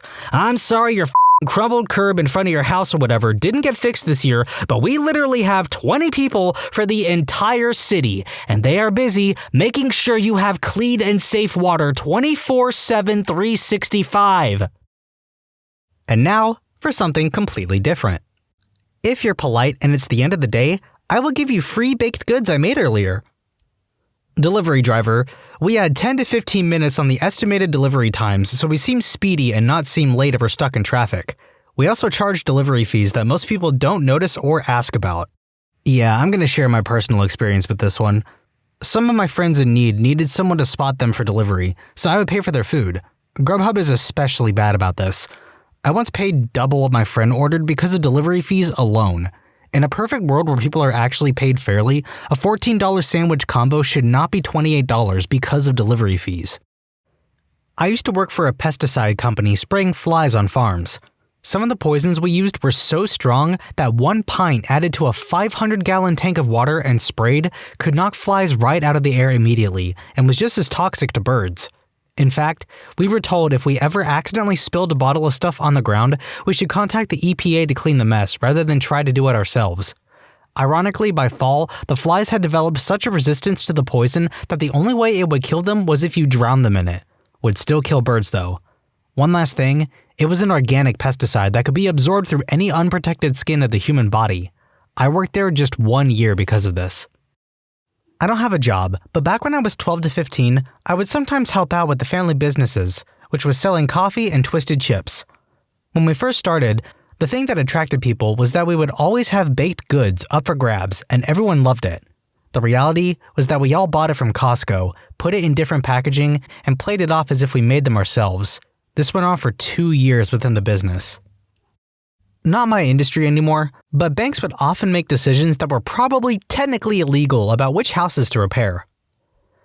I currently work at a drug and alcohol rehab. Alcoholics Anonymous has an abysmal success rate if you measure success by continuous sobriety over a significant period of time. And that is how AA tends to measure it. But because one drink is considered failure, a lot of people drop out of AA out of shame, and it takes them a long time to get sober again, if ever. I've seen people with 20 plus years of sobriety beat themselves up and feel like failures over one night of drinking. Various harm reduction interventions have higher success rates. Harm reduction strategies measure success by drinking/using less often, in smaller quantities, and more responsibly. If you were pretty messed up all last year, but you're sober often enough to show up for work most days this year, that's success. Here's the big shocker. Most problem drinkers and drug users recover on their own without treatment. By recovery, I mean learning how to have a functional relationship with alcohol and drugs. I know a few people in our community that were court-ordered to rehab and/or AA years ago and stopped going as soon as they didn't have to anymore. They aren't 100% sober all the time now, but they go to work every day, they have happy marriages, they take good care of their children, they don't get arrested, and they don't get behind the wheel drunk or high. I'm not saying 12-step programs are worthless. Some do stay sober the rest of their lives and are happy. I think that's success, but it's not the solution for everyone. Unfortunately, rehabs that use different treatment models tend not to receive government funding. Courts tend not to refer defendants to harm reduction. And AA unfortunately perpetuates the myth that permanent sobriety is the only alternative to prison, the madhouse, or death, and that AA is the only place to achieve permanent sobriety. We tell customers that we have a supplier we get our parts from for repairs. Amazon. Our supplier is Amazon. Maybe not the public, but they'd probably be shut down if OSHA or the FDA found out. Current job at an HVAC company. My bosses in the office know that about half their employees, mostly supervisors, are doing drugs. From red-eye to hard drugs. Out on the road, on the roof, wherever. Bosses in the office might be doing drugs, and they even let us know every year about the annual drug test, which I'm pretty sure is supposed to be random. Might not be. Still sketchy with regards to the above. Not like, you guys know what time of year it is, I hope you can pass. More like, the drug test is in 3 months. That's probably enough time to pass if you stop now, without actually saying anything that could implicate them. Also, they don't care if we're safe. They just want the jobs done because they overbook them and need us to move fast. One guy fell off a ladder from 25 feet. He's been doing physical rehab. They refuse to pay workers' comp for him, and they are trying to get him to come back to work when he literally shouldn't be doing anything other than lifting a cup for a drink. I've had multiple times where I want to put my harness and lanyard on because the roof is 30 feet or more from the ground, and my direct supervisor for that week gives me crap and tells me to hurry up because it's a waste of time. Most of the supervisors on the road don't wear the required safety gear when they should. Supervisors don't give a crap either. They just want to move fast so they can keep their numbers up. Guarantee if I got seriously injured, they would ask if I could still work, not call 911 to help me. Edit. I apologize in advance for how long this is. I got hurt today. Nothing major, I think. I had to take 2 6-inch and 12 to 15 feet hoses apart because we were leaving to go home. My supervisor, standing 6 feet away, sees me struggling and doesn't help. They were stuck pretty good. So I got angry. All the crap I dealt with this week ended up in me using all my strength to pull one of the hoses up to free it from the other one. It came up, and the metal end that connected it to the other hose smacked me in the arm, causing a huge bruise and popped a line of blood vessels right below the epidermis, and it started bleeding, but not profusely. This normally wouldn't bother me. I have a decent pain tolerance. Except the bruise is located on the part of my arm above where the tendons to your fingers are. I tore the rest of the setup down with one arm due to me not being able to touch 2 fingers together, let alone grab something. He didn't ask if I was okay or needed help. He just looked at me after I yelled, "Ah, frick!" and walked away and off the roof. Yes, I know this is my fault, not looking for sympathy or anything. Crap happens. Just an update on how crappy these people are on the job. Burger King worker here. The ice cream machine isn't broken. It just needs cleaning, which takes a long time. Cap. Stop the cap. Right now. I know this is anecdotal evidence, but come on. How many times have you gone to a Burger King or McDonald's or wherever, and the ice cream machine is quote-unquote broken every time? I'm advocating for corporate transparency. No, better yet, I'm advocating for ice cream machine solidarity. No ice cream means the world suffers a little bit more because of you, Burger King. Because of you. Lots of professors are winging their lectures, and showing up to office hours really does help your chances of a good grade. A former adjunct can confirm. Although, to be fair, those who do wing it generally know the stuff well enough that it's not an issue. I did it a couple of times for whatever reason, and it always ended up very poorly, so I pretty much always prepped. A lot. And yes, showing up to office hours really does help. The caveat is that you have to show up and show that you care and that you are putting in work. I've had students be surprised that I didn't bump up their grades because, after all, they did go to office hours. Once, at the beginning of the semester, for a very simple question. I've told this story before, but I had a class my freshman year that, honestly, I started skipping. It was early, the class was notoriously difficult, and I was having trouble grasping it. It was divided into 3 parts, one test after each third, and then a final overall. And for the first 2, I pretty much never went to class. First third, I didn't give a crap. Second third, I had a surgery on my foot, and it was tough for me to get across campus. After the second test, where I scored somewhere around a 20%, I realized I screwed up big time. I went to her after class and was like, "Look, I screwed up. Is there anything I can do to pass this class?" Needless to say, she was not impressed. She said, "All right, if you come to every, and I mean every class, and every single office hours, you might be able to squeak out a pass." Well, I'll be darned if I didn't go to every office hours, except one that I missed with the flu, on crutches, and worked my butt off to learn a semester's worth of material in a month. When I took the third test, I got the highest grade in the class, just shy of 100. She had mercy on me and let me retake the second test due to the surgery, and I aced that one as well. She told me that she was impressed with how quickly I grasped the material, and out of every student she ever gave that ultimatum to, I was the only one who actually followed through. Going into the final, I calculated that if I scored 100% on it, I could just barely get a B-, which honestly was more than I deserved given the way I ditched class all semester. I passed the final. When I checked my final grade, she gave me an A for the class. That taught me a valuable lesson about putting in the effort and going to office hours. Not at current company, but former one. Everyone had to take additional coursework on business ethics and anti-corruption laws because a subsidiary was found bribing officials to sell the company's products. A clinical trial for Parkinson's failed because of serious adverse events, resulting in at least 3 deaths related to the product. It's now being reformulated and will go through clinical trials again as an arthritis medication. Another clinical trial failed because it was found to be toxic for Asian blood cells. They had originally tried to bypass this by excluding Asians from the trial. Just to be clear, not all pharma companies are like this. There's always a few bad apples. If you get a call from a telemarketing or research call center, you need to specifically ask to be taken off the call list for them to stop calling. Don't be polite and make excuses. Don't mention that you don't have the time. Don't mention the time at all. Don't even just hang up. All of those will often have the company assume on a technicality that you could technically take the call at a later time. Just straight up ask to be taken off their call list or put on their do not call list. You didn't hear this from me. Not my current job, but I used to work as a front desk agent in hotels. Hotels can and do book more rooms than are available. Most systems allow sites like Expedia to book the hotel to 102%. Expedia bookings are the lowest priority. If you don't want to get bumped, book from the hotel's own website. Also, be aware that at midnight, the booking system rolls over to the next day. If you need a room after midnight, call the hotel. If you're a regular customer who doesn't tip your delivery driver, your order is never going to be a priority. I work at a university facilities department. My colleagues actually really do care about the students, student research, and opportunities at uni and beyond for students. This shouldn't be a secret, but I am constantly and consistently impressed by how much our electricians, custodial staff, EHS, you name it, care about the students excelling and achieving. People who have visited the US, what is your WTF America story?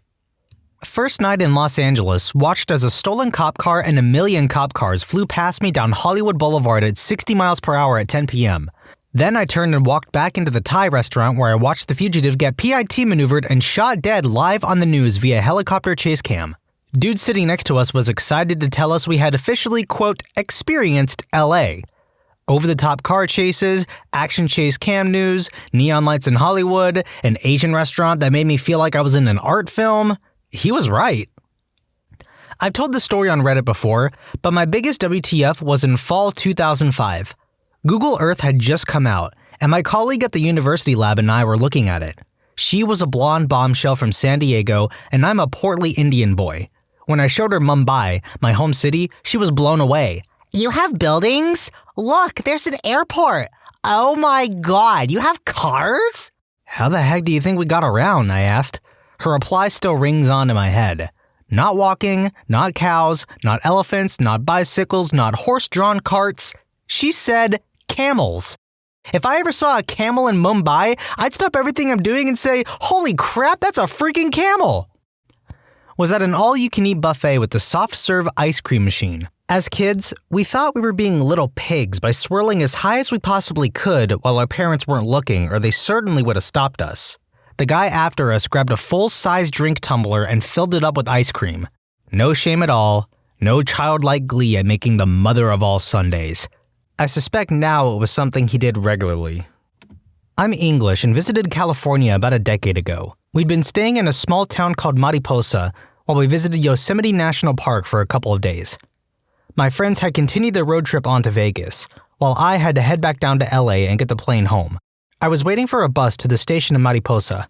It was raining, uncharacteristic for April, I was told. A pickup truck pulls up. The first thing I see is a huge dog sitting in the passenger side. Then an old lady, I'm guessing around 60, peers over and asks me, "Where are you heading?" I told her I was going to LA, and she says, "Me too, get in," and starts pushing the dog into the back. Partly out of politeness, but mostly out of curiosity, I jumped in. I think it was around a 3 to 4 hour drive to LA. As we set off, she starts listing all the things we have to do before we get there.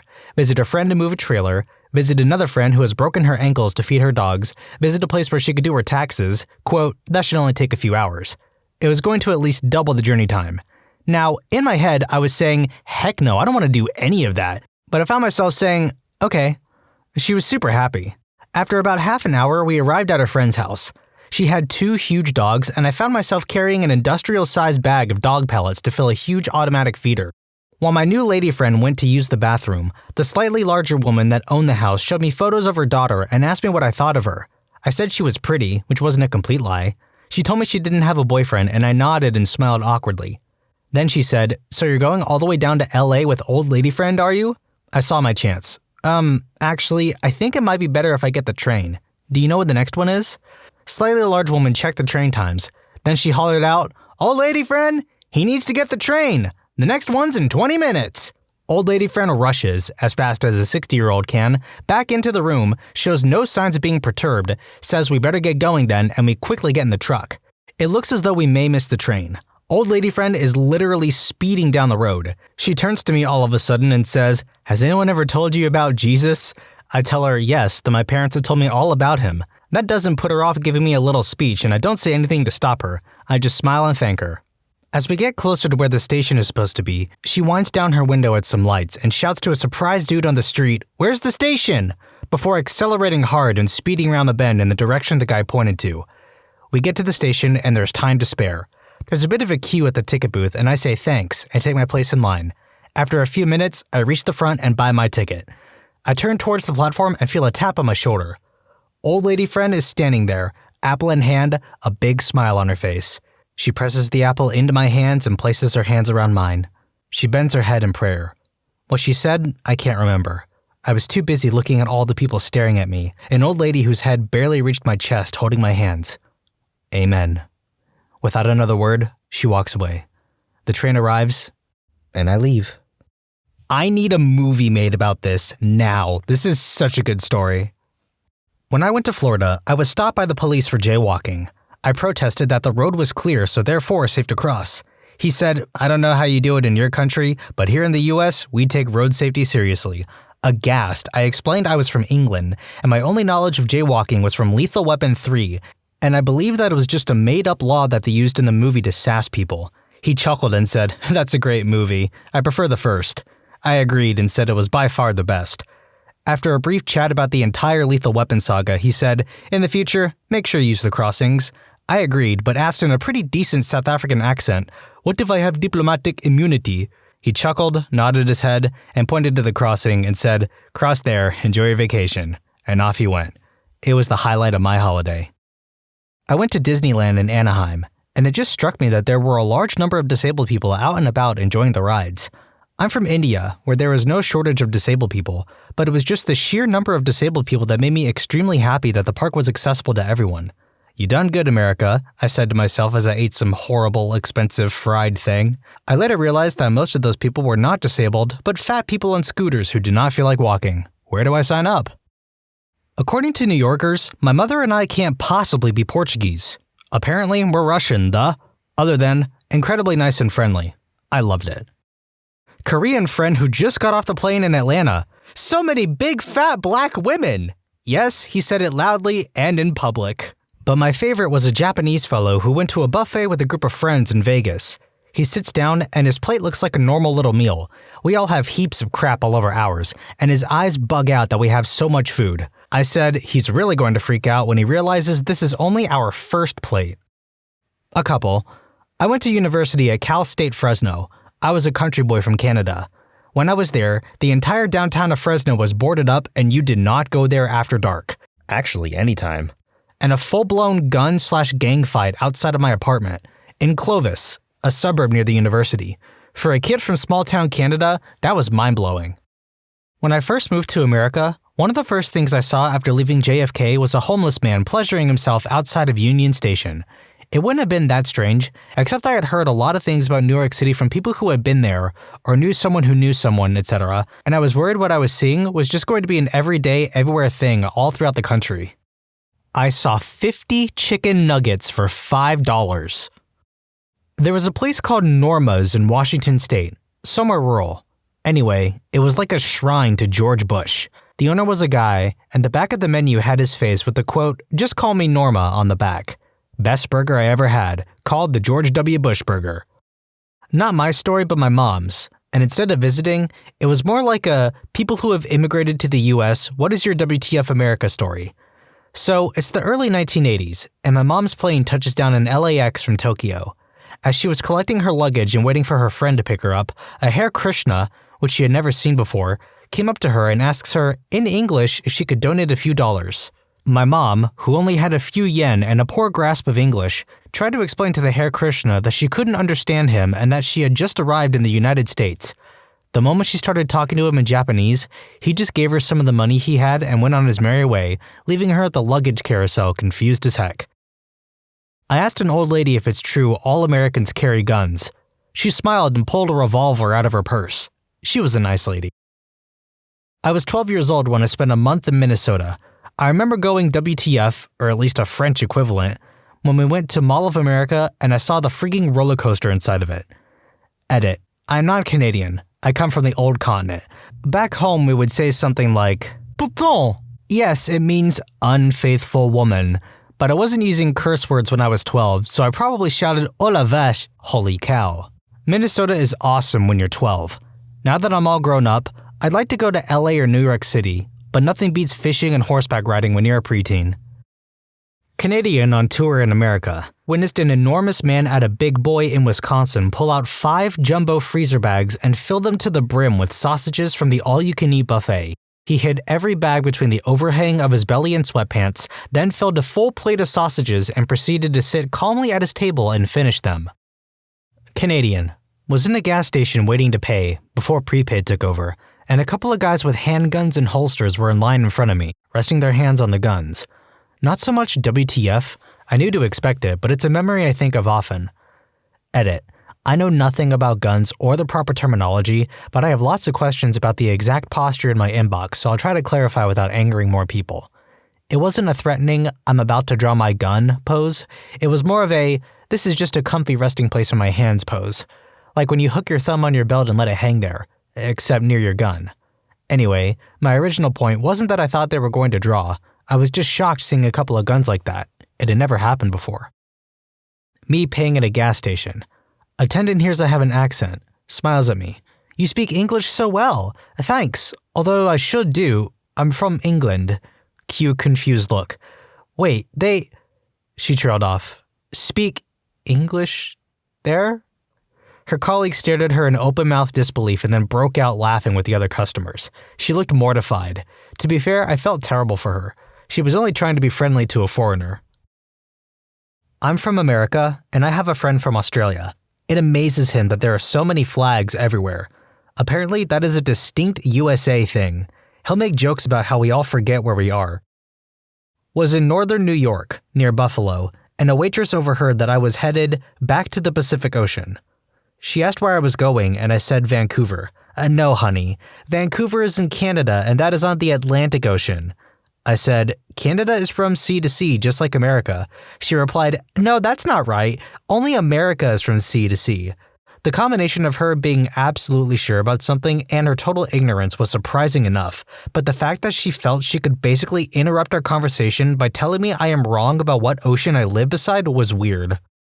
French ex-exchange teenager in Cali here. Summer 97. I was young and missed the field trip bus to Disneyland from San Diego, so I did something pretty stupid. I hitchhiked to go there by myself. Dude who took me looked like a plaincloth cop, but a good buddy. When he heard I was French, he told me to never ever hitchhike in USA because it's pretty dangerous. Plus, people could assume I'm a serial killer. So I boasted, look at you don't think I'm a serial killer. I'm not that dangerous looking, or you're a careless. He told me to open the glove box in front of me. There was a supposedly loaded, freaking Desert Eagle inside.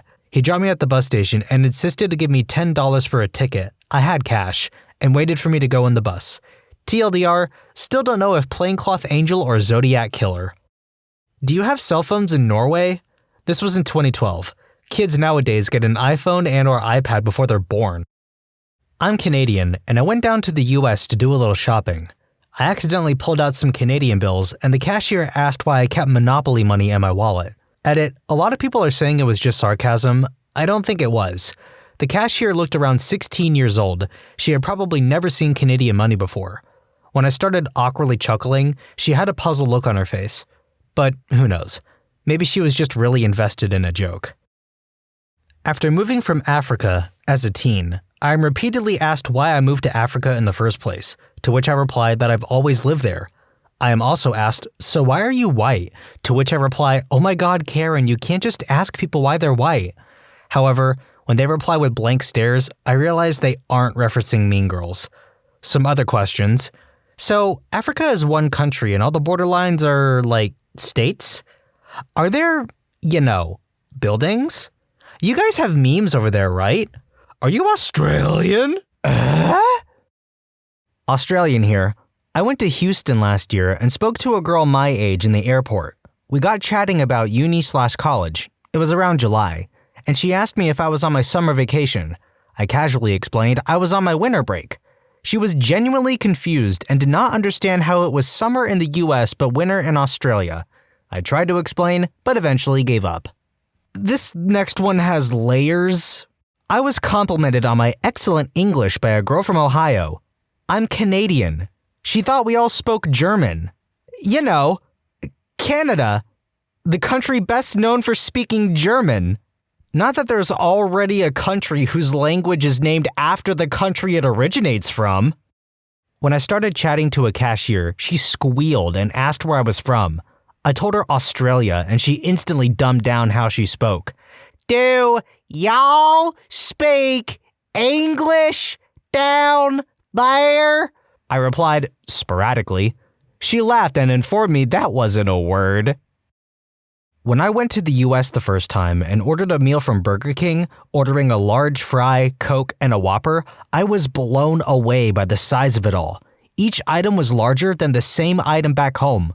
I was already like WTF, but then the cashier said I could have a second Whopper for $1. Again, I was like, what the heck? Sign me up! Another time, while I was in Daytona, I went to a restaurant and the woman kept refilling my drink again and again. Being a bit shy, I didn't tell her to stop and expected a bill with $15 for sodas, but then I found out the refills were free. What the heck?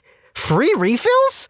I'd only seen that at places like Subway, but so many restaurants in the US had free refills. I love the US for restaurants and food in general. The portions are massive and very reasonably priced. Went to Walmart. The fabled creatures there are just as the internet portrays them as. Nonetheless, still mind-blowing. With all the Australian replies in this thread, I can only imagine someone dressed like Steve Irwin running around a Walmart, squatting down in front of the average shopper and exclaiming, "For now there's a beauty!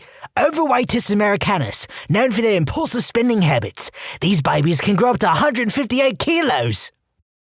How spread out everything is. Like, it's pretty much impossible for me to survive without a car, while everywhere I needed to go on a regular basis back in London was in a 10-minute biking distance. Also, the number of pickup trucks people own without needing.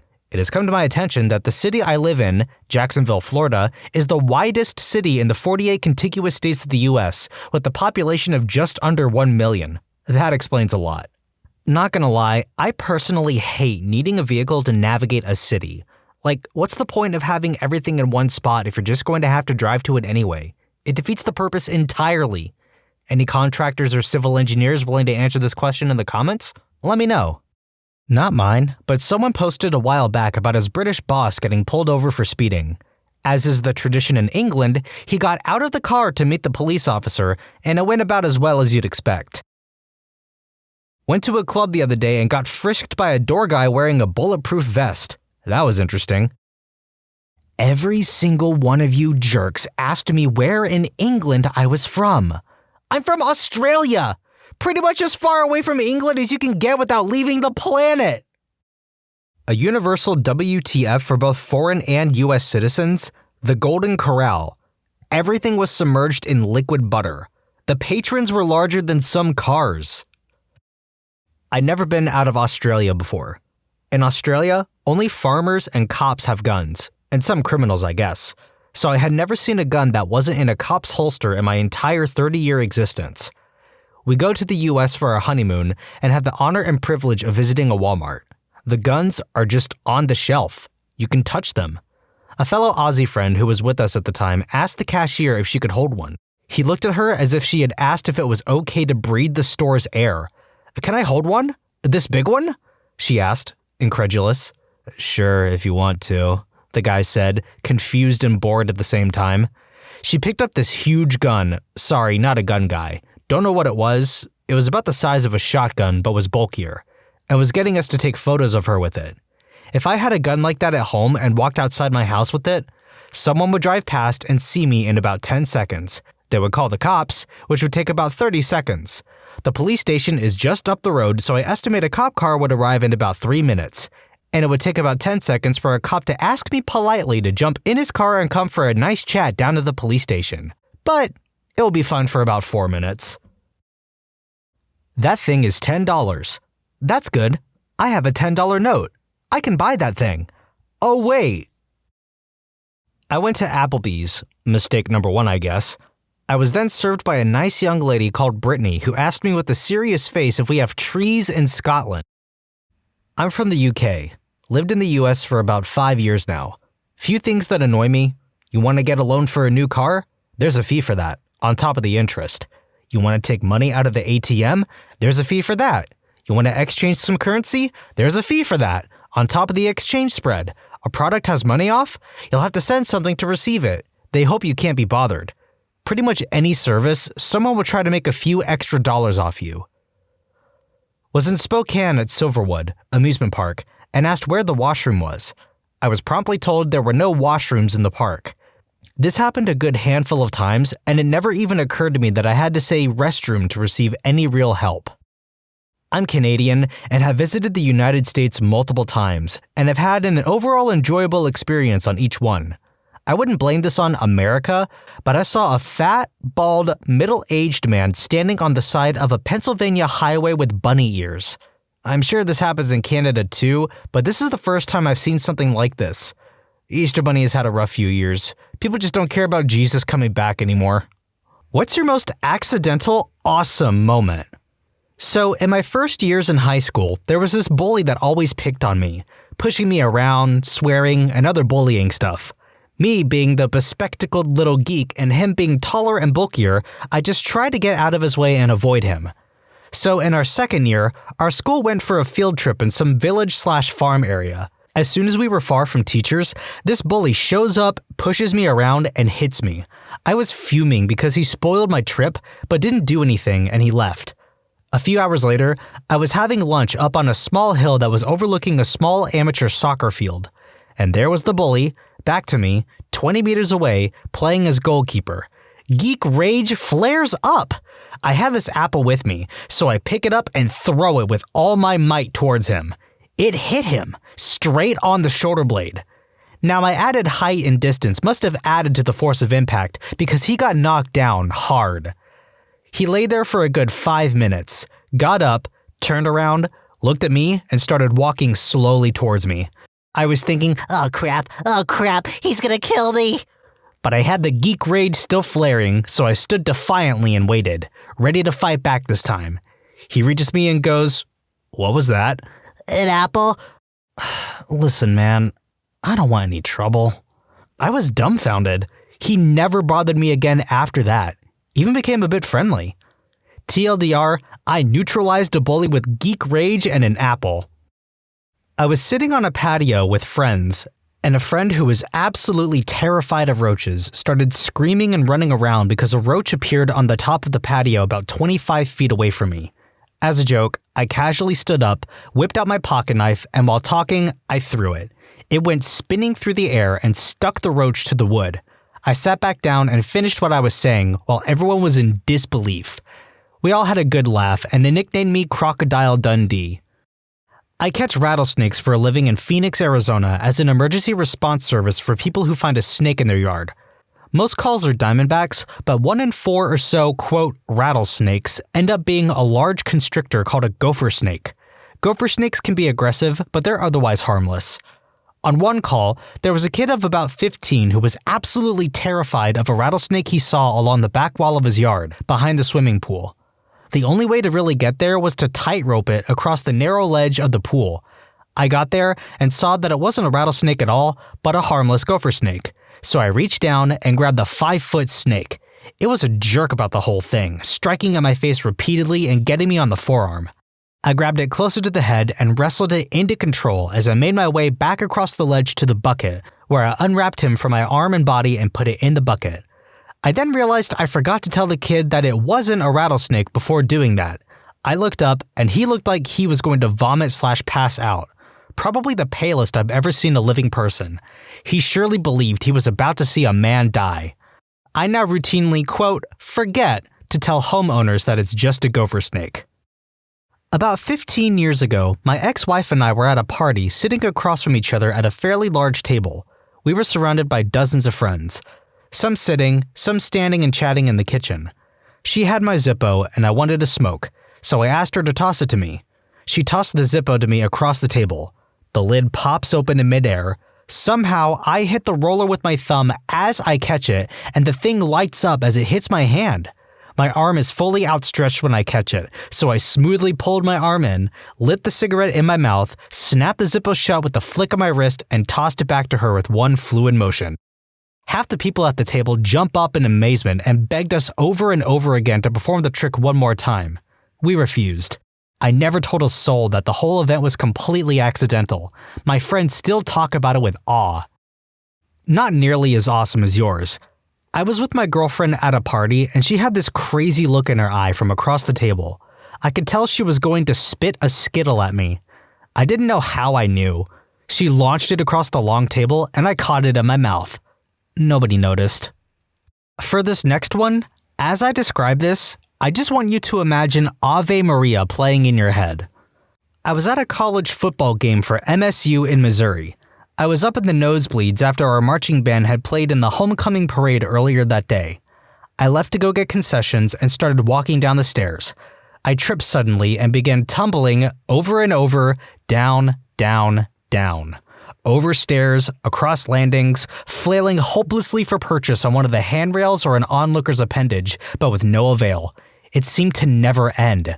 I eventually reached the bottom, where the landing divided left and right to lead the mezzanine, which meant there was a bit of concrete and a handrail directly in front of me. I hit the handrail with my lower back, almost fully upside down, and still locked in the kinetic tour de force of my fall.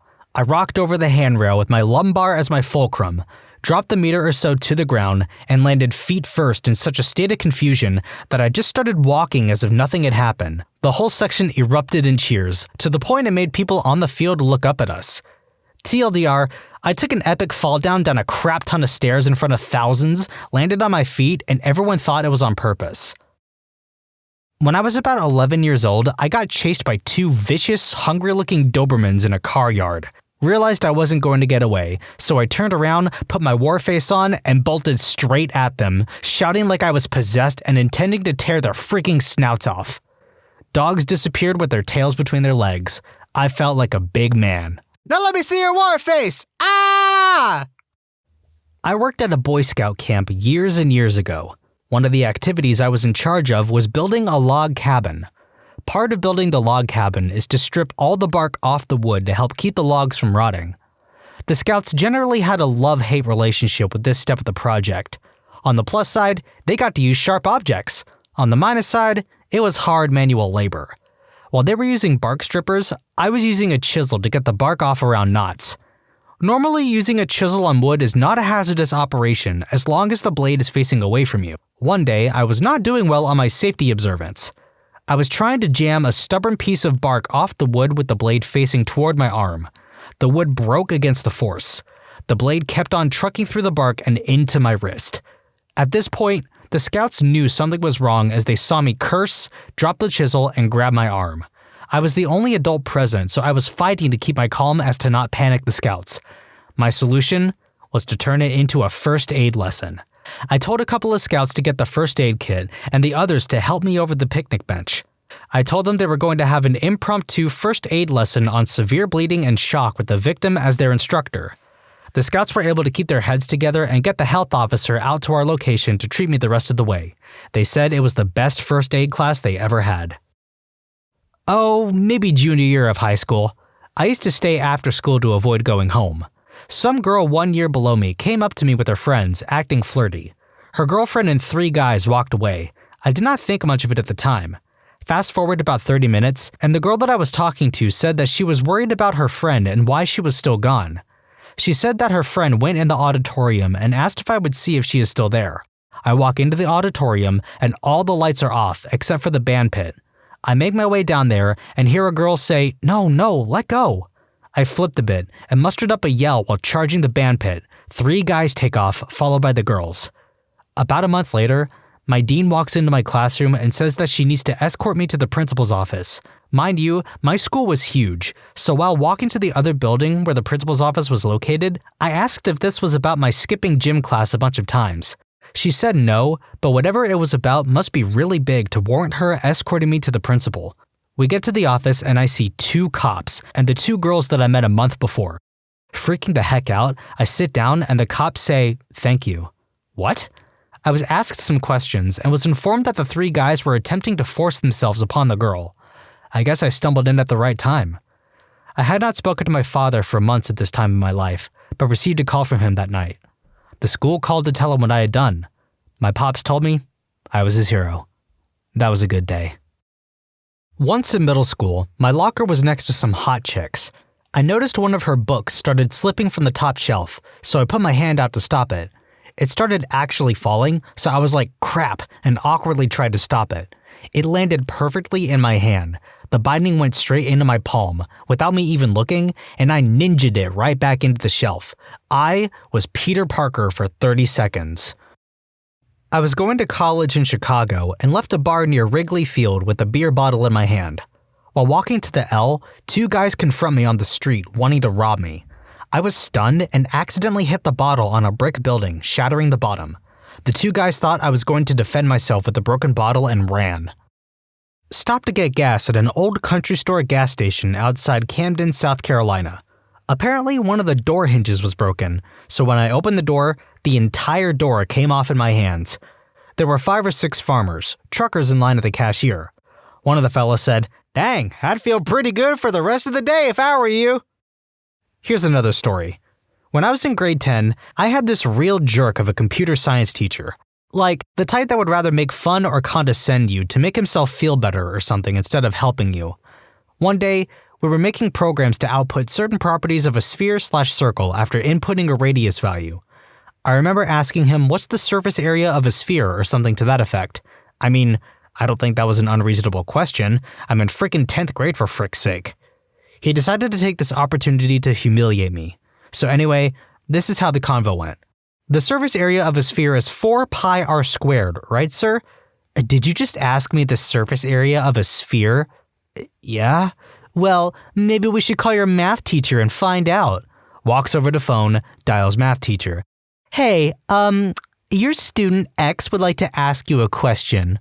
I walk over to phone with everyone in class watching me. Yeah, Mr. Computer Science teacher doesn't know the surface area of a sphere, and he's too embarrassed to ask you himself. His face turned super red and the whole class cracked up. I felt so epic that week. Me and my then 3-year-old son went to the playground. This bigger kid arrived and started going around scaring the crap out of the smaller kids by popping out and roaring and hissing and whatnot right in their face. I saw what car came in and that his mom was sitting in it still, maybe just waiting for him to finish quote-unquote playing. Anyway, he proceeds to do his scare thing to my son, who of course freaks out and runs to me crying. I started fuming, thinking it's his own parents' responsibility to tell him to cut that crap out. I decided to go tell his mom. I ask, "Is that your son over there?" She says yes, and I tell her what he's doing, and either you get him to stop or I'll do it for you. To my surprise, she says, "Oh, please do. I can't control him today." So I go back over and try my best to hide right where he is roaming. And as soon as he's within striking distance, I pop out, and with all the air in my lungs, I scream at the top of my lungs 1 inch from his face. He ran back to his car, absolutely terrified and crying. I could see his mom. She didn't come out or do a thing. To this day, if anyone messes with my son who's bigger than him, he screams nonsensically in their face. Crazy beats size any day. Was in a restaurant with my girlfriend at the time, and when a guy built like a refrigerator just comes barging through and knocks my girlfriend's drink all over her. Sorry, real quick, I just need to mention that I could not tell you how many times I cracked up over the phrase built like a refrigerator. Like, that's such a specific thing to say, and it just murdered me every time I tried to read it. It was clearly an accident based on his refrigerator-like physique and being unable to hold his arms at his side. At this point, I'm standing up to help clean her up and figure he's going to apologize or something. Instead, he pushes my shoulder and tells me to get out of the way and, quote, "let the dog clean herself up." I stare at him and say, "That dog is my girlfriend. You dang well better apologize to her." So the woman and man at the table next to us are notably getting nervous. She drops her menu off the table. By some fluke, I catch the menu flat along the top of my foot before it hits the ground and proceed to just raise my foot, keeping the menu on top of it. I grab the menu into my hand, all the while glaring into this guy's eyes. I just tell her, "Sorry, ma'am, you seem to have dropped this." I just look at him and say, "So, I think we left it off where you were going to apologize to my girlfriend for being so rude and then walking around." Much to my surprise, he turned to my girlfriend and said, "I'm terribly sorry," and then turned around and walked away. Our check was taken care of as well. I've caught light things like pieces of paper on top of my foot, but never something like a menu. And I was always terrible at hacky sack. I was 19 and at a house party near the university in my hometown. It was winter and my girlfriend and I were wearing scarves she had just knitted. They were her first knitting projects and she was super proud of them. I was super proud too. Anyway, there were a group of snarky jocks sitting on the steps and on the railing of the porch. We were returning from a beer run, and as I approached the door, one of the jocks on the railing says to me, "Nice scarf, gay boy," and all his buddies laugh.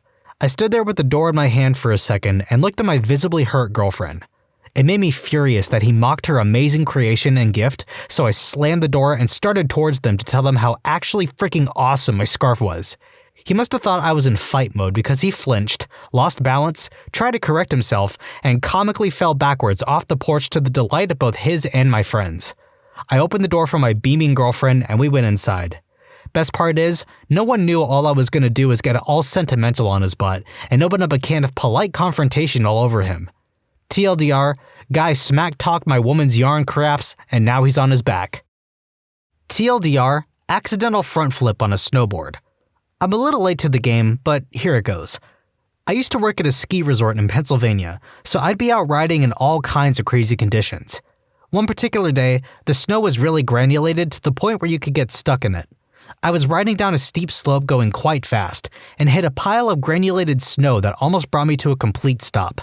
My reflexes told me to lean forward and tuck, so instead of a devastating fall, I was picked up off the ground by my momentum and did a front flip on my board, landing perfectly and riding away. I think 1 or 2 other instructors saw it. I was about 17 when I was walking with my younger brother and 2 of his friends. They were all about 12. A car, full of people, passes and yells at us and flips us off. I knew who it was, so I flipped them off and yelled, "Screw you!" back at them. We continued along and cut through an empty parking lot enclosed by trees to take a shortcut to our destination. The car I flipped off comes flying into the parking lot, people screaming, tires squealing.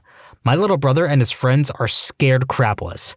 I walk over to the car laughing because of the way the younger kids with me were acting, and was going to give my friends in the car a good laugh.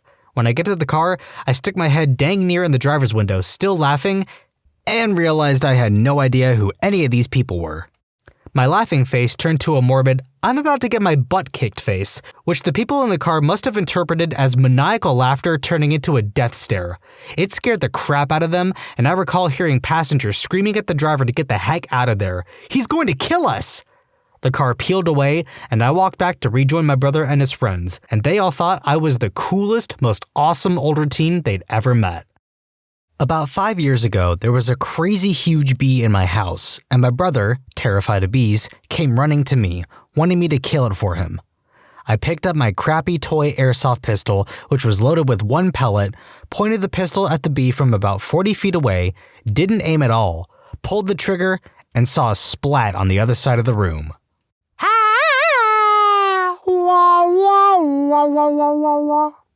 TLDR, unassisted triple play. I hate baseball. No offense. My mom made me play in the park league a few seasons anyways. So I was at second base in a coach pitch game, about 8 years old, when the batter hit a ball that would have passed right by me at shoulder level. I just casually stuck on my glove and to my surprise caught the ball. I was already stepping on the base, so the runner heading towards third was instantly out. By this time, the runner from first was approaching. "Tag him!" my coach was screaming frantically. So I reached out and tapped the runner from first. I remember everyone, especially the coach, going wild. They even dated the ball and gave it to me.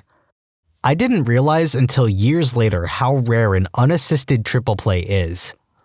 This happened in my skydiving years. It was a Saturday morning. There was a group of girls from the nearby college wanting to jump. So the daring, including myself, wanted to do a hop and pop to show the girls what skydiving looks like. We get to altitude, jump, deploy our chutes, and start to show off our crazy canopy skills. I decide that I'll do a hook turn. They look cool from the ground, and my canopy colors were blue and pink. Well, after some tugs on my toggles, my hook turn collapses my canopy. It turns into a low hook turn. Low hook turns usually end up with a visit to the hospital or the morgue, usually the latter. With my canopy folded over, I'm doing revolutions. My altitude is too low to cut away and use my reserve, so I think to myself that, this is it. I hope this doesn't hurt too bad. I hope I can walk away. On the bright side, my lines didn't wrap around the canopy, so there is a possibility that I could pull it out before impact. From the people on the ground, all they saw were some skydivers coming in for a landing, swinging like a pendulum, and some of them coming in to kick this inflatable target we had at our DZ. They could tell that something wasn't right with one of the divers, me, because his chute wasn't open and he was spinning parallel to the ground. The most important thing to do in skydiving is to make everything you do look cool. With 100 feet to go before impact, I pump my toggles, release, and my canopy unfurls and inflates as if the hands of God raked his fingers through my lines and pulled my canopy tight. This put my body position perpendicular with no inches to spare for a walk-in landing. The crowd applauds with oohs and ahs, including the experienced divers who knew what was happening. I bow, gather my stuff, and go in the clubhouse to calm my nerves. My buddies told the students, he does that all the time, and they knew I was shaken. I met my old dive buddies a few months ago. We live in different states now, and they brought up that experience as one of the craziest things they have ever seen. Doctors of Reddit, what is your most, oh my god, what is that moment while treating a patient? Content warning, literally all of these are disgusting. Like seriously, if you don't have a strong stomach or are easily squeamish, do not listen to or watch this video. With that being said, let's move on to the video. Well, I'm not a doctor yet, but here's a story from one of my professors. This was in rural Alabama. This middle-aged married couple had presented to the ER after they had been drinking for almost the entirety of the evening and got into a heated argument. Things got heated, and the woman eventually fell off the porch of their trailer into the shrubs a few feet below. The husband, in his drunken state, suddenly dropped the argument and came to his wife's aid. She didn't suffer anything too serious, just a couple scratches here and there, except for what the man said looked like a piece of glass or pipe or something that became lodged in the woman's arm when she hit the ground. He decided to not come to the hospital because he could remove this object himself. He got his largest pair of pliers and gripped onto this glass/pipe-looking thing lodged in his helpless wife's arm. He clamped down and pulled, cranked and cranked, trying to remove this object, and it wouldn't budge. With his masculinity defeated and the alcohol wearing off on both of them, they decided it's sensible to finally come to the ER. Upon arriving to the ER, the doctor immediately realized this poor woman had a compound fracture of her humerus, and this, quote, pipe or piece of glass thing was her bones sticking through her skin that her husband was trying to pry out with a pair of pliers. True story. Yeah, for anyone who's played Far Cry 2, those healing animations are what not to do in a situation where you break your bones. Content warning, this one's really gross. OBGYN rotations. I was delivering my first baby. It was an older lady from the rural side of town. When I asked her to push as the baby had fully crowned, a wad of worms exited her anus. I'm talking at least 60 live worms. I gagged so hard, but managed to keep a straight face throughout and delivered the baby. I realized then and there that OBGYN was not for me. Oh my God! That's enough internet for today! I am a surgery resident. I once helped operate on a man whose face was chewed off by a bear. I had to find little scraps of skin at the edges of the hole in the middle of his face and tried to decide where they went to try and make the damage smaller. I also saw a patient come to the emergency department with a Barbie in their rectum. He apparently puts the arms up and legs down like a diving position, rubber bands the arms together, then places it in his rectum for a time. When he wants it out, he takes laxatives, only this time, it got stuck. The kicker? When we removed it, he asked for it back. Number 1. Maggots on a gangrenous foot. Both times, I almost lost my lunch. The worst part was that the second time, I knew exactly what the faint crunching meant. Oh my God. But I still had to remove the sock/shoes. Number 2. Telling a highly addicted PT that I wouldn't be giving him the narcotic RX he wanted after he had run out of his prescribed meds early because he took too many. This was actually the only time I've ever said frick to a patient.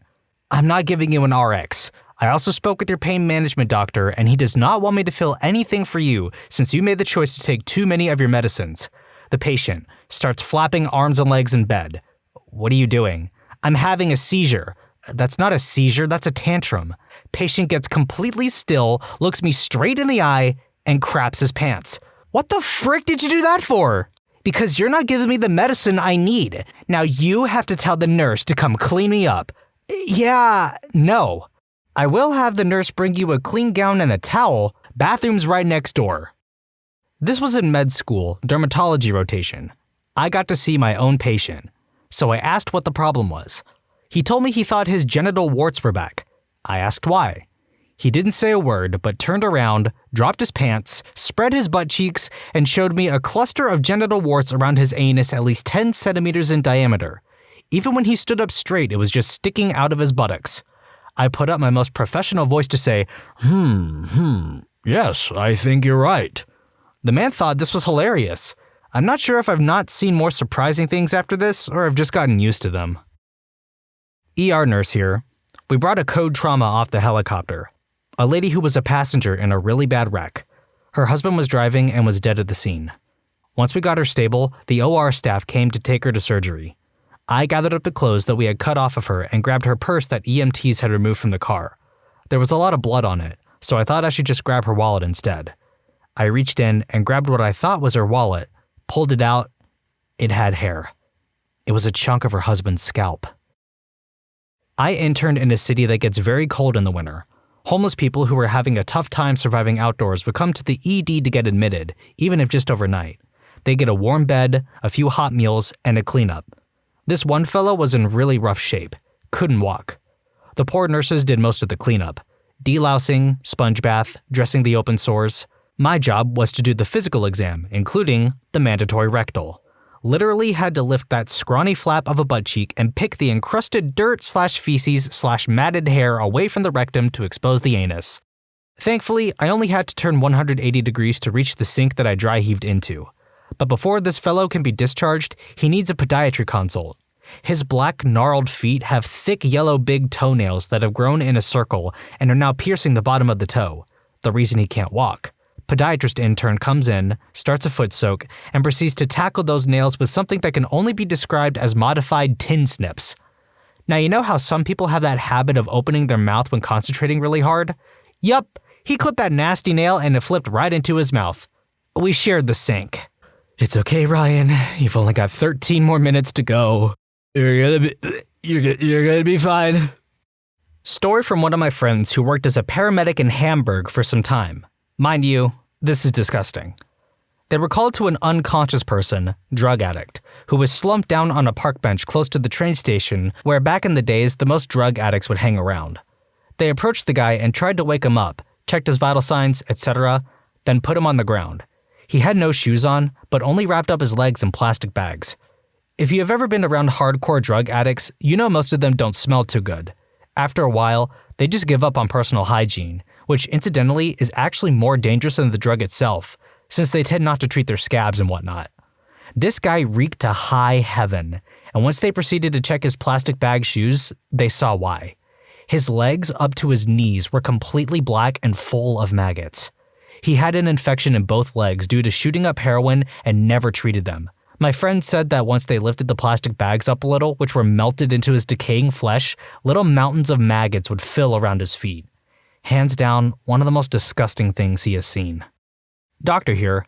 When I was working in the ER one evening, I had my worst experience so far. I was called to one of the examination rooms that are designed for infectious patients. This is already a bad sign, as it usually involves some sort of abscess that needs to be drained. However, this time, it was far worse.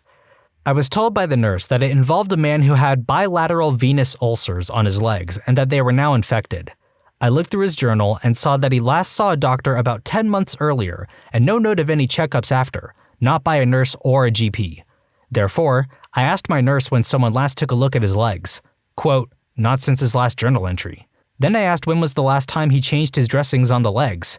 Quote, he hasn't. Some background info on the patient.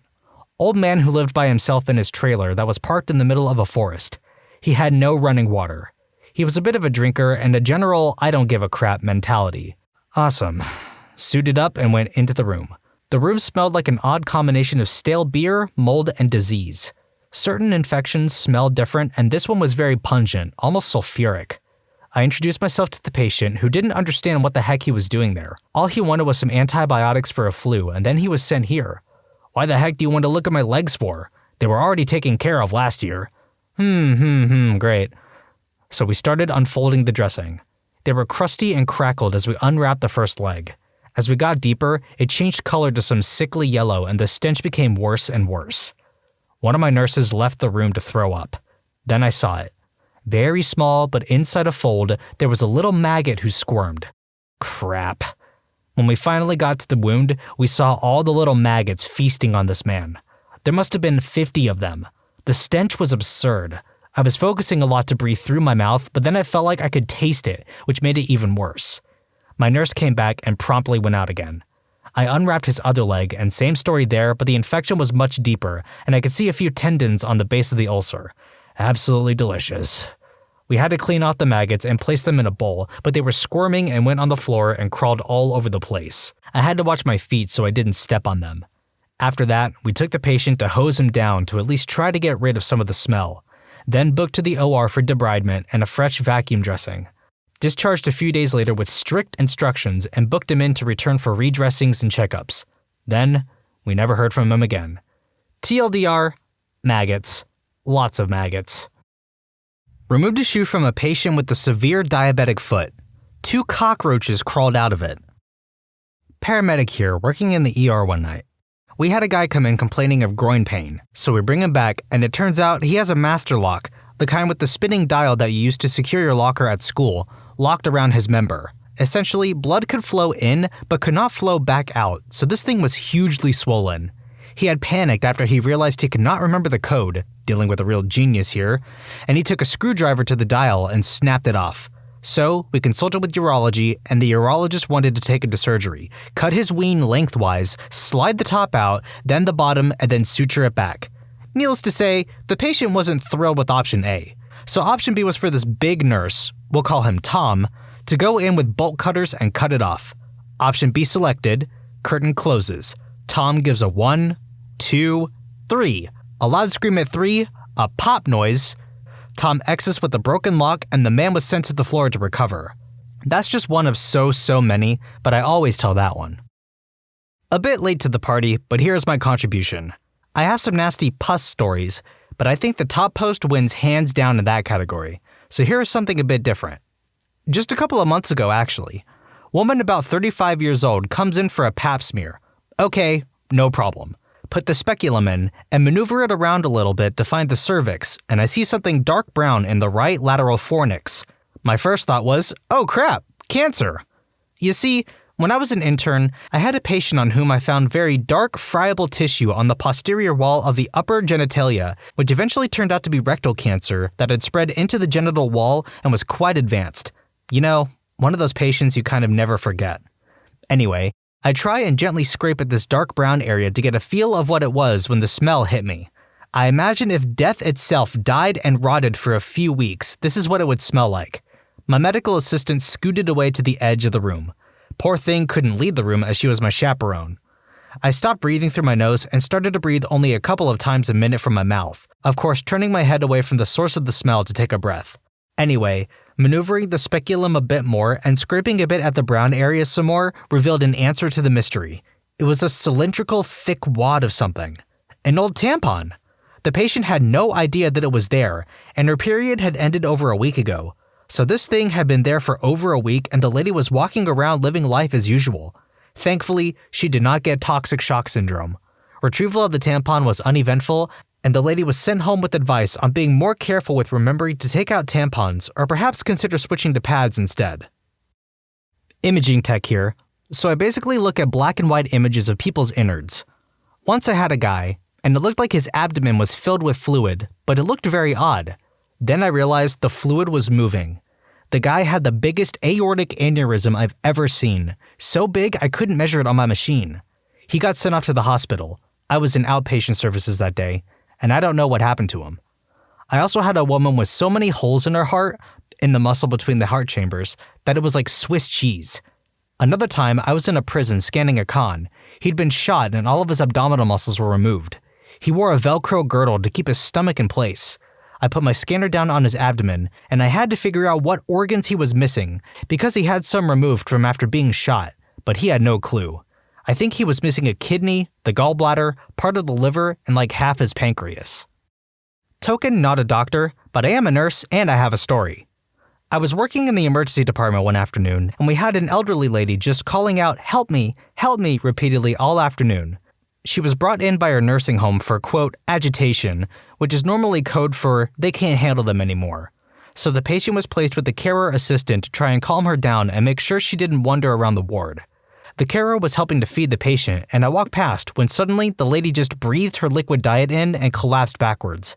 I, of course, instantly pushed the med emergency button and everyone comes running from all over. We assess her airway and it's deemed clear but not self-supporting. No food in there, which was strange. She wasn't breathing and no heartbeat was present, so one of the male nurses starts compressing on her chest while another nurse tries to insert an airway.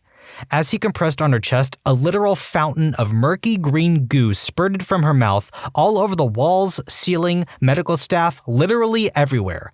And of course, we were all like, what the heck is this crap? And the poor male nurse had to keep compressing the chest while the other nurse kept trying to suction the patient's airway to clear it enough to insert an airway. After 5 or 6 minutes, the nurse finally gets the airway in after suctioning over 6 liters of this goo. And after some defib, the doctor declared the patient dead. The bay and the surroundings say 5 or 6 meters was just drenched in this slimy, murky, brown-green mess. It was absolutely, breathtakingly disgusting. Eventually, we found out the poor old lady had a massive bowel obstruction, had a cardiac arrest while eating, and the goo was days and days of liquid fecal matter. Safe to say, I scrubbed myself raw in the shower that night. Content warning. This one's pretty sad, violent, and messed up. On my first weeks in trauma ER, 4th year of med school, we had an 11-year-old girl come in who was literally dumped out of a car in front of a hospital with one side of her body completely mutilated. What remained of her limbs just hanging like huge chunks of meat, and the rest of her body was burned all over. And there was so much blood. Maybe it's because I panicked a little, but I don't think I've ever seen so much blood in my life. We later found out someone in her family, father or cousin, not sure, was a known criminal who had just got out of jail time for blowing up ATMs with homemade explosives. They claimed she found a stash they had hidden, but we really believe she was helping them pack it. Either way, it was the ugliest/saddest thing I've ever seen. Thankfully, this next story is a lot cheerier. I was working as a scribe when we went to see an 8-year-old girl that had a fever. Nothing too remarkable until we started the physical exam. We examined her head, normal. We examined her upper extremities, normal. Then we pulled up the blanket to examine the lower extremities. Her feet were the size of an infant's. You should have seen the look on the doctor's face as he was trying to figure out how the girl's feet got so small. The mother looked up at the doctor, saw the look of confusion on his face, and said, "Those aren't her feet." She pulled up the blanket a little further, revealing a pair of perfectly healthy feet, nestled next to the feet of a doll that she had put under the blanket. We saw the doll's feet and thought they were the girl's. For those wondering, she had the flu. She turned out fine. Paramedic here. Back when I was a rookie, we ran a call to assist the police with an injured person.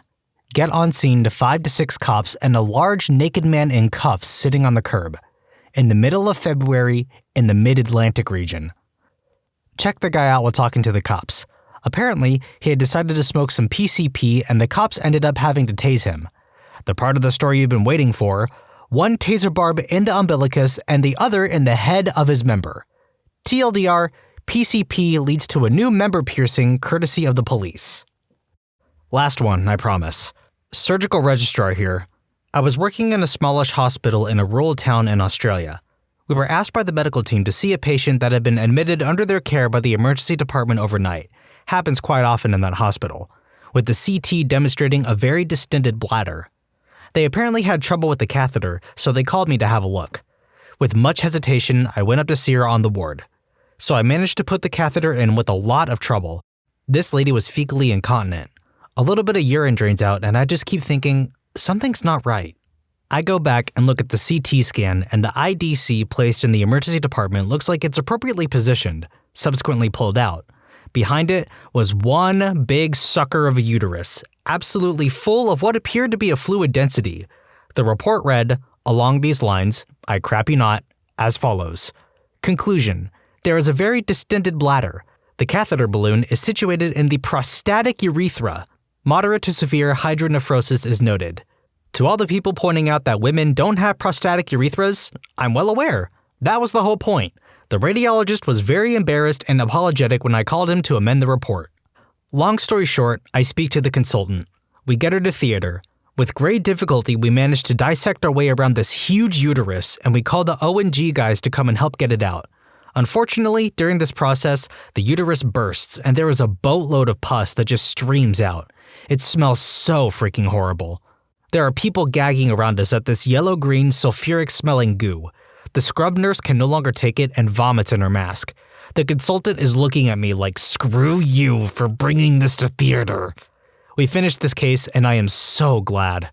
I get home and I keep thinking, I can still smell this awful thing. I have another hour-long shower. All night I can still smell this thing. Morning comes, I can't have breakfast because I can still smell it. I get to the hospital and everyone is wearing masks.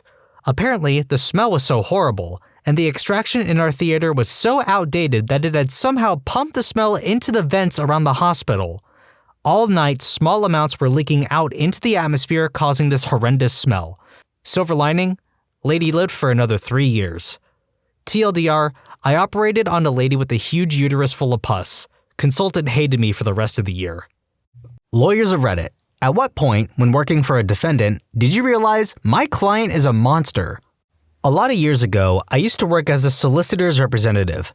Cases go to Crown Court, barrister deals, and I am there for the paperwork, additional stuff with client, etc. 70-something-year-old man had been in jail for 15 years for an assault on a child. Solicitor and barrister working on getting him released due to him getting clean reports from just about everyone. Guards took him out of jail to a dentist, and as he entered the waiting room, he saw 2 children and ran straight at them. Guards stopped him. 3 weeks later at court, I was the one that sat him down in a room to explain that no, this isn't a hearing to release you. It is so you could be committed to a mental health secure facility for the rest of your life. He didn't take that well. I shed no tears. I am not a lawyer, but a legal assistant. We got a client off of a murder charge. 2 weeks later, she was caught with a similar weapon and situation, except this time, the guy didn't die. Not the client, but my managing partner. The client was a senile 90-year-old man. He wanted to sell land worth a little less than $1 billion to some businessmen. Suffice to say, there were many who wanted to take advantage of the situation. One such person, to my dismay, was our managing partner. The partner wanted to insert a provision that would have effectively funneled about 60% of the proceeds solely to him. You could see how his eyes gleamed at the mere mention of money. The provision, quote, got lost in the revisions. I was doing the revisions. I'm no longer part of that scummy firm. My general psychology professor worked for the state of Arkansas assessing criminals to see if they would qualify as criminally insane. He told us a story one time about a guy who would get glass shards and hide them underneath his skin, presumably to use at a more opportune time. He said his interview with the guy made the hairs on the back of his neck stand on end.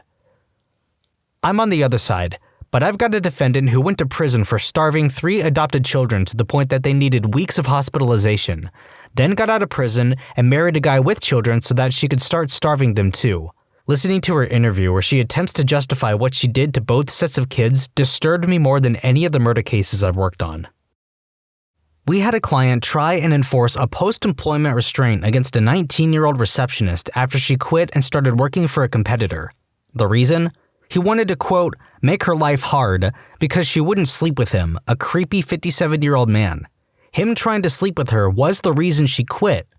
Unsurprisingly, he didn't take our advice to discontinue his claim, and so we ended up sending him elsewhere. Hey, so at this point in recording, I kind of realized that the thread continues into a whole bunch of really sad, depressing, graphic, and violent stories. So I'm just letting you know now, this is where things start getting really bad. Seriously, viewer discretion is advised. I listened to a 911 call where the victim's throat was slit while on the call by her client. I will never forget her gurgling and sounding like she was dying. Somehow, she ultimately lived through this, saying, "He killed me. He killed me." She tried to sell her baby. I found out during a hearing in front of the judge. Oh, I can share a good story. I had a teacher in high school who was a former lawyer. We always asked him why he gave up his practice to start teaching. He finally caved and explained that his last case was the defense of 3 people. Apparently, there had been a 4th. It was 2 couples who, in the act of a drunken, drugged-out orgy, decided to kill, partially eat, and dismember one of the women. I guess it seemed like a good idea at the time. As a lawyer, he said it was pretty open and shut, but he had to get his clients the best result possible, and he was exposed to all the horrid details, the pictures, and their reasoning. My teacher had such a far-off look when he explained it that we could see it really got to him. The first and last family law case was assigned to me as a first-year associate. My client broke his wife's jaw and said that if they were home in Russia, he would have killed her because he could pay his way out of prison there. My mom is a lawyer. This is the story about how she quit being a public defender. When you're a public defender, you don't get to choose your cases. She got assigned a young man who, with the help of his girlfriend, had gotten a kitten from a, quote, free to a good home ad in the newspaper. Then they brought it home and gave it to their dog as a chew toy. I think they also filmed it. So yeah, she said she needed a shower after every meeting with him, canceled her PD contract after the case concluded. I've done a lot of prison legal aid, and I could tell stories about kitty diddlers that would turn you green, but instead, I'll turn you green a different way. I had a kid, 17, who was mildly cognitively disabled due to brain trauma he sustained at the hands of his birth parents, who ended up with a really wonderful foster care family and thrived. He was a popular kid in school, good athlete, got a girlfriend, and invited her to meet up and be teenagers one night in a corn silo, which I guess is a thing that country kids do. I don't know. This all comes from the pre-sentence investigation report I read before taking his case, but this girl met him at the silo and they were hanging out inside. By his account, they were having a nice time and he was really enjoying himself. Then, for no particular reason, he picked up a 2x4 and bashed her skull in. He then used a combination of very crude farm implements, like shovels and hoes, to chop her body up and bury it in the corn and went home like nothing had happened. Hey, you asked. Had a divorce client, husband and father, who disowned his autistic son, tried to argue that he should get all of his wife's retirement having not worked for 12 years, contacted me during the height of Hurricane Sandy. He was in the Bronx and me in Manhattan, saying he wanted to hold his wife in contempt for not paying him that day while the storm slammed NYC. Told me I was making a huge mistake getting married. My wedding date was November 3rd, 4 days after Sandy, saying that I was going to be miserable and regret it. I could go on. But the worst was when, several months later, since his divorce was taking a long time, he sent death threat letters to myself and my wife saying that he had hired an executor to kill the two of us if his divorce wasn't finalized in 60 days. Called the police and they said he left his premises 1 day earlier. I heard nothing from him until February 2014 when he emailed me saying he needed a winter coat from his wife and could I help get it for him. Ironically, the divorce didn't have to be completed because he ended his own life before the judge signed the judgment of divorce. TLDR, miserable guy who wanted to spread his misery and crossed the line when he threatened to kill my wife. Edit. For something a little lighter, this Memorial Day weekend reminds me of not my worst client, but definitely my dumbest. I was representing her on a child custody and child support matter. She was calling me on Memorial Day saying she really needed to speak to me. I called her back and asked if it was urgent since it was Memorial Day and all. She said, "Oh, I didn't think that Jews celebrated Memorial Day, so I thought you were going to be available." I had a client who was accused of domestic violence. Essentially, he threw his girlfriend out of a second-story window. Now, he's got a terrible history, but so do a lot of my clients, and his attitude is a little entitled, also typical. But he also knows the deal and wants a plea deal, so I'm not really prepared when he absolutely refuses the no jail offer from the state. Keep in mind, there were like 5 witnesses. Why? Because they wanted him to pay for her medical bills. Okay, a jerk, but whatever, not the worst. What did it was his counteroffer. "I ain't paying that woman's bills. Tell them I'll pay for the window." Prosecutor was not happy. A bit shocked to learn that by throwing someone out of a second-story window in front of 5 witnesses, it was possible for him to get offered no jail time. The first week I started at my current criminal defense firm, I was tasked with cataloging discovery from our client's phone. The phone had multiple, talking around 4,000, videos, photos, and text exchanges with women under 16. Though not all of the girls' ages were confirmed, most, if not all, were under the legal age of consent and many were barely pubescent. Naked and being prostituted over 1 year. He would lure these girls in exchange for drugs. Nothing felt totally bizarre until I came across one video where he was clearly forcing himself upon a literal child who was so high on drugs, not willingly, but rather forced, and choking her in the process. When our firm confronted him, he said he was in love with her and that's why he did it. He would also take these girls to hotels and make them bang with one another while he taped, but nothing beat what I said above. Pretty horrifying stuff for my first week on the job. When this person, an executive, said she was firing any employee who had a serious illness or injury, while promoting fundraisers at a local church for cancer sufferers no less, in part because employees, thinking she'd be sympathetic, would reveal their confidential health info to her. Criminal defense lawyer. I can name a few instances where I was just absolutely disgusted with my client. Caveat, these are mostly years ago when I was taking just any old case. I most practice white collar and federal now. Number 1. I won a DUI case because the government messed up on something right before trial was to begin. My client gives me a hug and completely reeks of alcohol. He was driven to court. I took his keys and called his mother. Number 2. Client who was accused of touching a 12-year-old. He was mid-40s at the time, and I had to shut him down real quick when he tried to tell me how the 12-year-old was coming on to him. Number 3. I represented a woman for a grand theft charge. Left her in my office to get some things copied before she left. After she left, I realized my sunglasses and car keys were stolen. I tracked her down in the lobby and told her I was not going to represent her anymore, and I would call the police if she didn't empty her pockets in front of me and give me my things. Number 4. I had a client who was released after 25 years in prison for murder, and then the same day he beats up his prospective new landlord. He ended up getting another 10 years. He was unrepentant and laughed about how he hit the guy so hard his eyeball popped out. I thought, this guy deserves to be in prison. Took the case to trial anyway and, shocker, lost, and he got 10, the max. Number 5. Client who pretended to be a doctor so he could sell steroids. According to the Gov, he had numerous clients who were made to believe that his steroids would cure their cancer. They paid him hundreds of thousands of dollars and some of them died. I just thought that was pure evil. Defended my client in a lawsuit who defrauded his business partners. Evidence was already overwhelming that my client was liable. Client made matters worse by fabricating evidence and presenting it in court. He got called out on it by his dad's attorney who had the same evidence. It tanked my client's case. My client continued lying to me despite the overwhelming evidence showing he fabricated evidence. He lost big. In addition to a large judgment, he got hit with several felonies for fabricating evidence. Also, the business partners my client screwed over were his dad and brother. My significant other's mother, L, was abusive. She frequently hit her husband, was a compulsive liar, and just generally made her family miserable.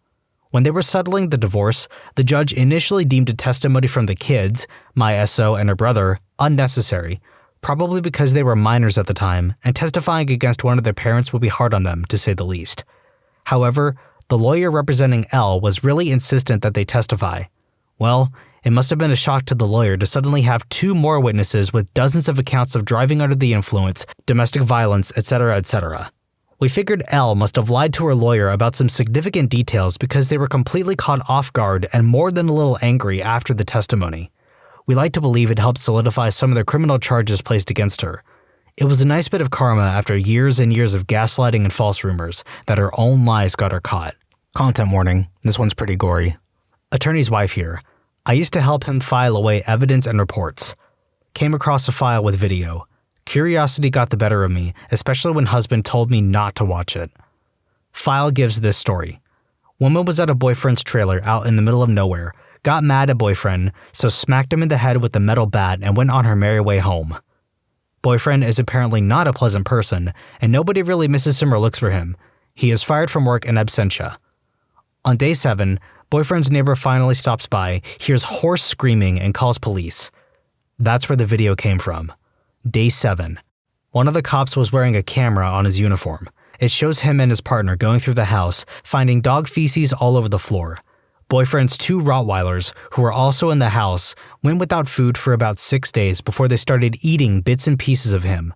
The camera shows the moment the cop found the body on its side, rolled it over, and he's blinking. Eyes open, with most of his face gone. The woman didn't even bother to let the dogs out before she left. I do not help file cases anymore. When I had to go to the U.S. Attorney's Office to view the evidence in this case, there they were. Hundreds of images of CP that he had traded, the close-up images of genitals that he had taken and sent around the internet, the pictures of his neighbor's daughters playing in their kiddie pool. Realized he just could not help himself.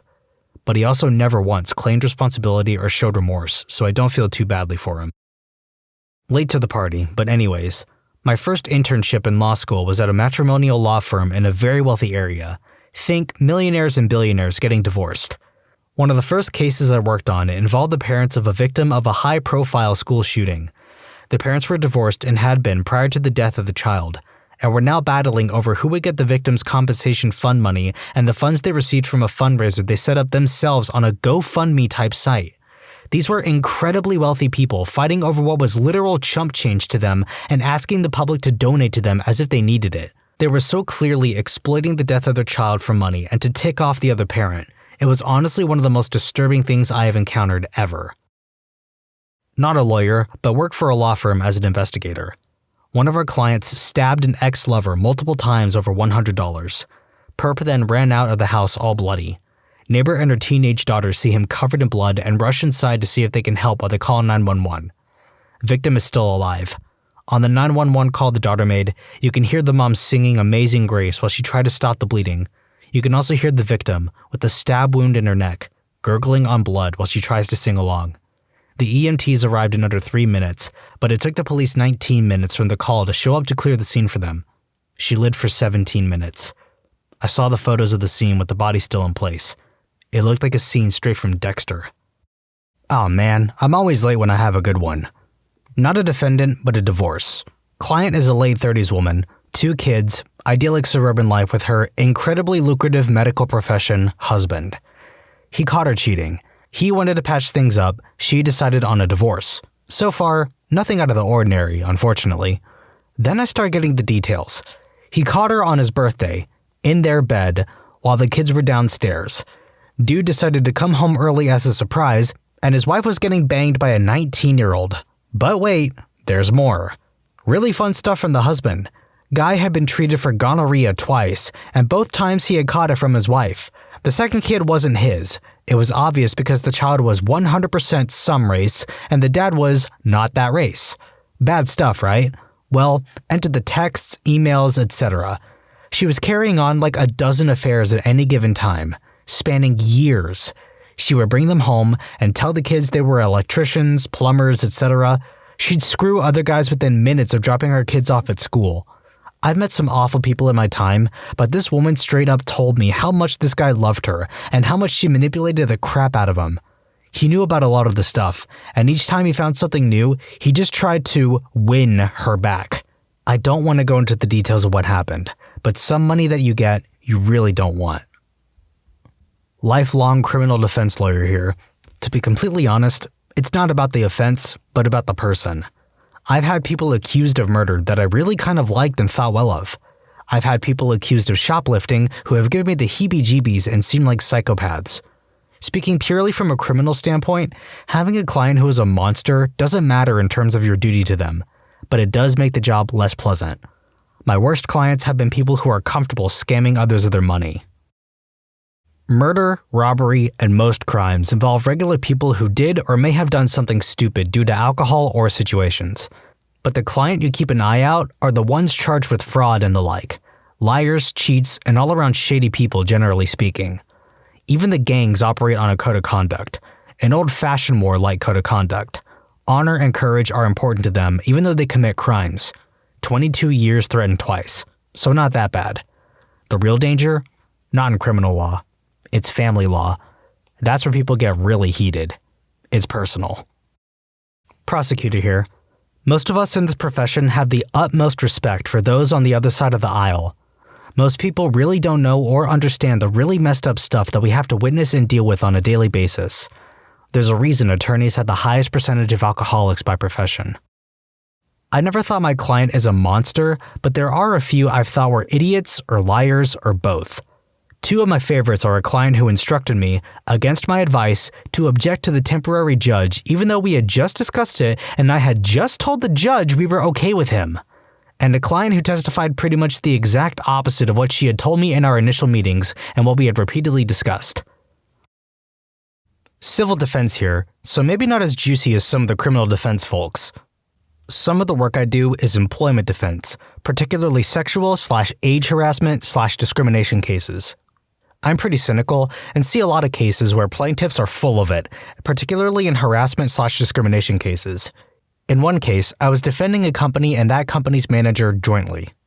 The manager seemed like a straight-up guy, and I pride myself in being a good judge of character. I was pretty convinced the case was just payback from a disgruntled employee. To my credit, the plaintiff, a 30-year-old female, was a really poor employee by all accounts. Still, it didn't prepare me from what I found during a review of every email the company had stored on their servers. Not only did this guy stick his hand down this woman's shirt without consent, when she threatened to go to HR, he said he'd get her fired and make sure she never got a job again. The lady was a single mother with 3 kids. He also propositioned her for screwing in exchange for a day off. He thought the email had been wiped because the company had a 1-year retention policy.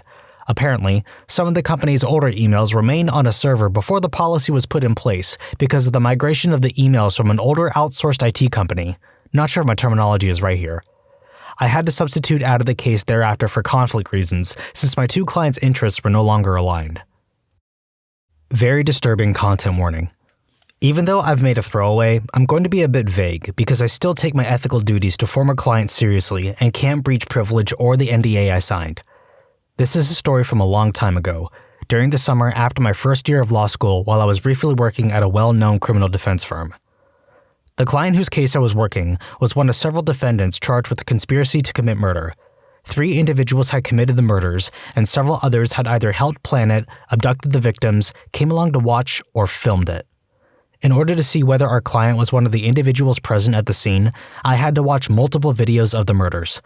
I watched multiple people brutally killed in about the worst possible way you can imagine. They were chopped into pieces while they were alive and had their skulls stomped in. It wasn't some grainy security footage. It was HD video taken by bystanders just a few feet away. The videos showed someone's brain squirting out of their head and another person screaming as their hands and arms were hacked off. I also had to listen to the audio to see if our client's voice could be heard. The screams were bad. The laughter was worse. It has stuck with me for years and years, and I don't see it going away anytime soon. Thankfully, my internship at that firm ended a few weeks later at the end of the summer. I never looked up the sentence from the case and have no desire to.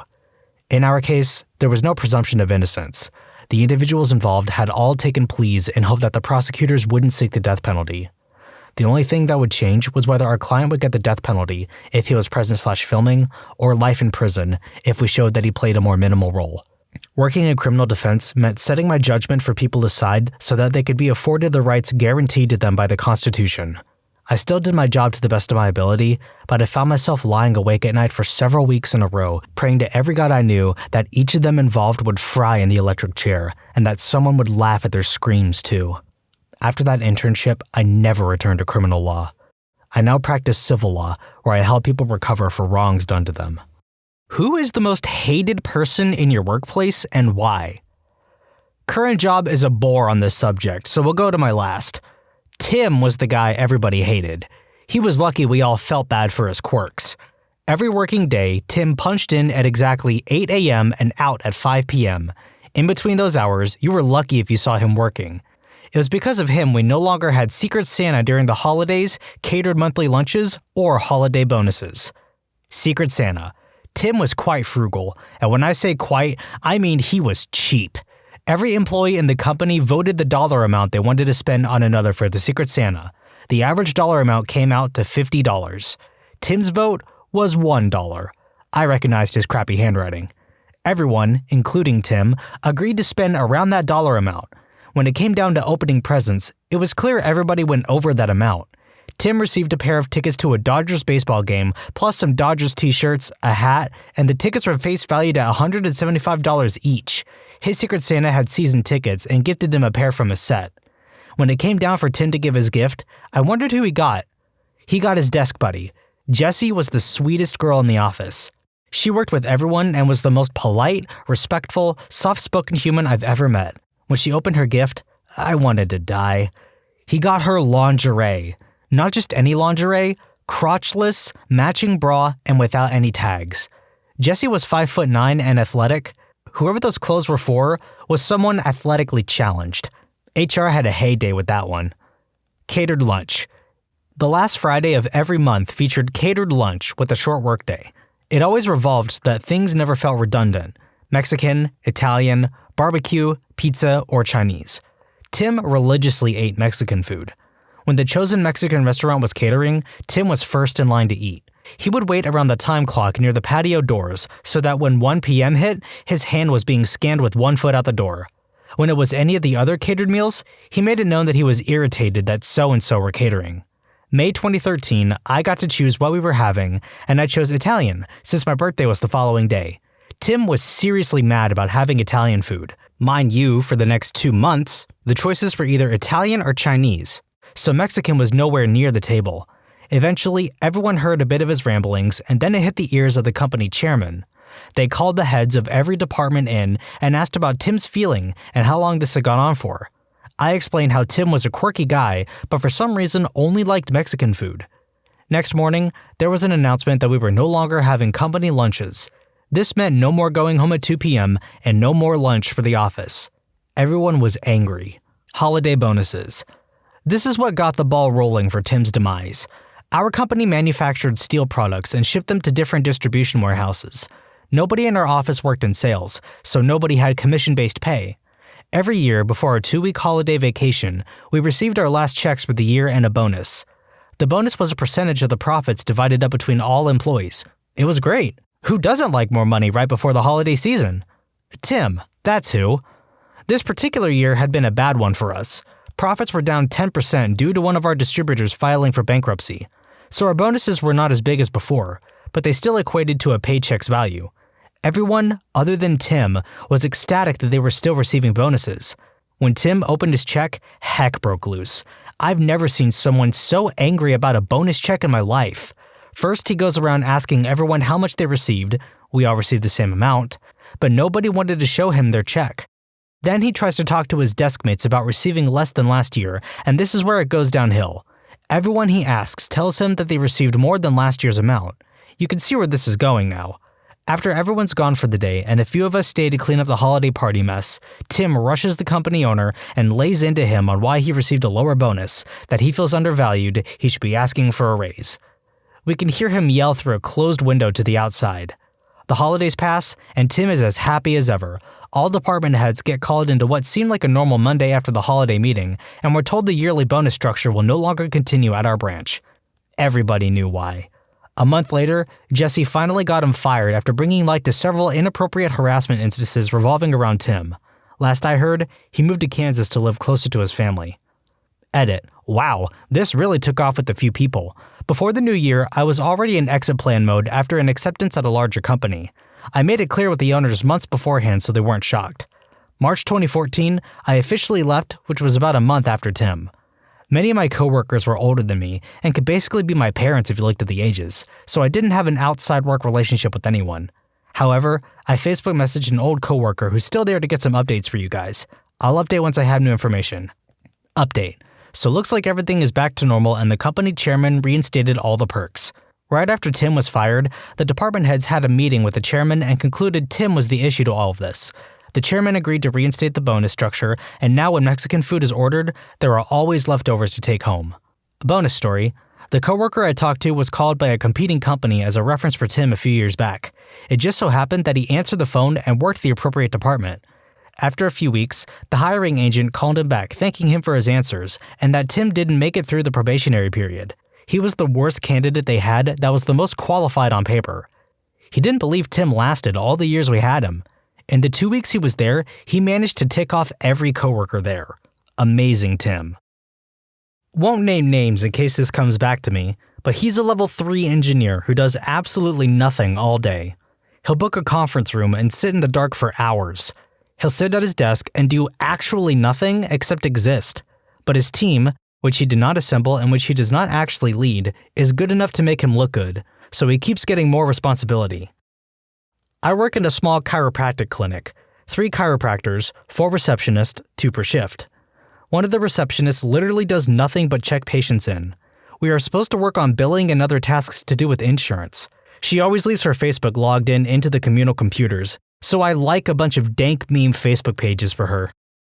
The woman who would use money from our pooled tip jar to fix her pricing mistakes, literally stealing money from her coworkers to cover her butt. We all hated her.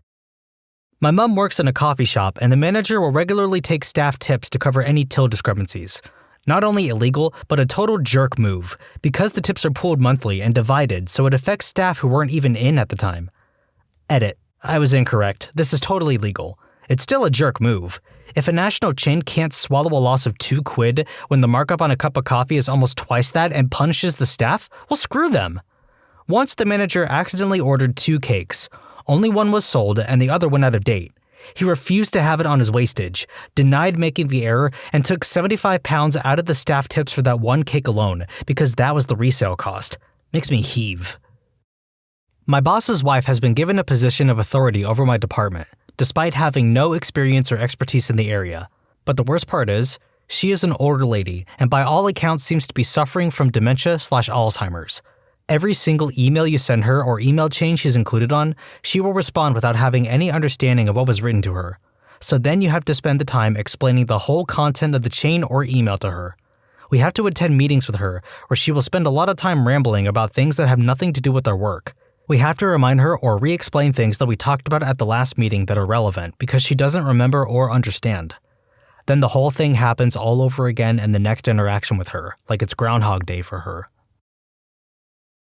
We have this goober of a guy who works probably 1 full day a week. I actually get surprised if I don't have an email in my inbox the morning of saying he won't be in.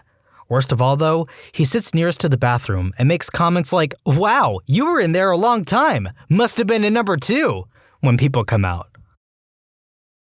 Worked for an attorney who was almost never in the office. And I'm not talking like she was in court or meeting clients outside the office. She just wouldn't show up. She missed calls and appointments all the time, but I get written up for missing a few days because my babies got sick and then I got sick. She was a jerk for other reasons too, but she was hypocritical on top of it. There was a time she didn't come in for 2 weeks and she argued with me about it and I asked her to show me on the calendar when she came in. She couldn't. She did not remain a partner for very long. We have a dude who rolls in at 10 and leaves at 2, 3 or 4 days each week. He has a different supervisor than us that works in another office even though he's on our team. So infuriating. We've talked to our boss so many times about him, but she can't do anything. Screw him. Edit.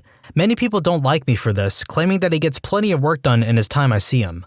I'd like to say that's not true. He pawns off hours of work per week on us. That's why it's a problem. George the Joiner. Minimal number of fingers, bad personal hygiene, unintelligibly thick accent. This is not a man you want operating a forklift, operating machinery, or driving. If he carries something through the workshop, it's a safe bet that he will utterly destroy something with his own brand of half-blind ignorance. But what a man. Mysterious and enigmatic. Who is he? Where did he come from? When will he go back? Find out next time on Dragon Ball Z! Far and away, the most hated person in my carpentry shop is the deaf guy. I've only been working there a year, and everyone thinks he is the most vindictive, hateful, selfish, paranoid jerkwad to walk the earth. He's easily the hardest worker there. I can tell you with confidence that he has generated the most money for the company of anyone there. He absolutely owns his portion of the shop. He has it down like clockwork and doesn't waste a second. All that being said, he throws an absolute rabid fit whenever anything out of routine happens, and he won't look anyone in the eye, and he calls everyone lazy jerkwads. After a month of working there, I started to learn American Sign Language. I learned a few things at home and would say anything that I could to him. Happy Monday, how are you, etc. I learned how to ask about words, how to spell things, how to sign numbers. Pretty soon he's teaching me a word a day, then it speeds up to 3 to 5 words a day. Fast forward a year, and we talk constantly. What I learned is that he gets mad because he's been passed up for promotions because he's deaf. People don't tell him overtime is available when it's what he wants. He sees people coming in late and still taking breaks, and he never breaks those rules. He gets mad that no one ever tells him about new machines being bought or new jobs coming in or the gossip. I unknowingly became his liaison. He stopped fighting with people. He's able to get all of the jokes we tell at lunch because I can translate. Other people are learning sign language as time goes on too. What I don't get is why no one ever gave him the benefit of the doubt. It would suck to be deaf and never know what was going on. Some people have worked with him for 15 years and no one has ever learned any ASL. He thanked me recently for being a good friend. He said things are a lot better now. Edit, one guy in the shop did learn some sign language, all of the insults and swear words. Not working there anymore, but I had one coworker. Call him Roy, who was a POS. We worked in IT support, and Roy was considered the quote-unquote expert for a certain system our team managed. He was supposed to train me, but he only taught me the very basic stuff. He never told me about the plethora of problems that can occur with the system. When alerts did happen, which I had no idea what they were or how to respond to, he would chastise me and throw me under the bus. There was another incident where the boss didn't trust him to come in for an overtime shift, so I was asked to come in at a certain time to cover. I called Roy first thing in the morning and asked if he would come in. He said he would, so I went in at my normal time. Roy doesn't show, and I'm forced to work 10 hours that day to cover his lazy butt. Surprisingly, the incident didn't get him fired, but he did proudly announce he found himself a new job a month later. The new job rescinded their offer, and he went into survival mode. He deliberately continued to train me poorly to make himself, quote, unreplaceable, but the company refused to let him stay, and that was the end of it. Coworker who talks way too dang much. I can make conversation with my coworkers, but we all have a sense of when it's appropriate.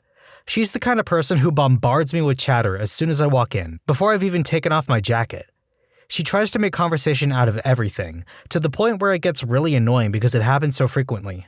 I was really swamped with stuff the other day, and she stopped me just to point out that a customer's last name was one letter different from her own maiden name. Isn't it amazing? No, Carol, it's not. S constantly eats throughout the day, but to do this, he must take several trips to the canteen to acquire food.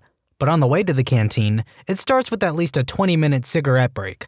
Complains heavily if anyone asks him to do anything, as he is always too busy. We have flexi-time at work, so he gets in early, and on the odd time I have turned up early, the office lights are always off.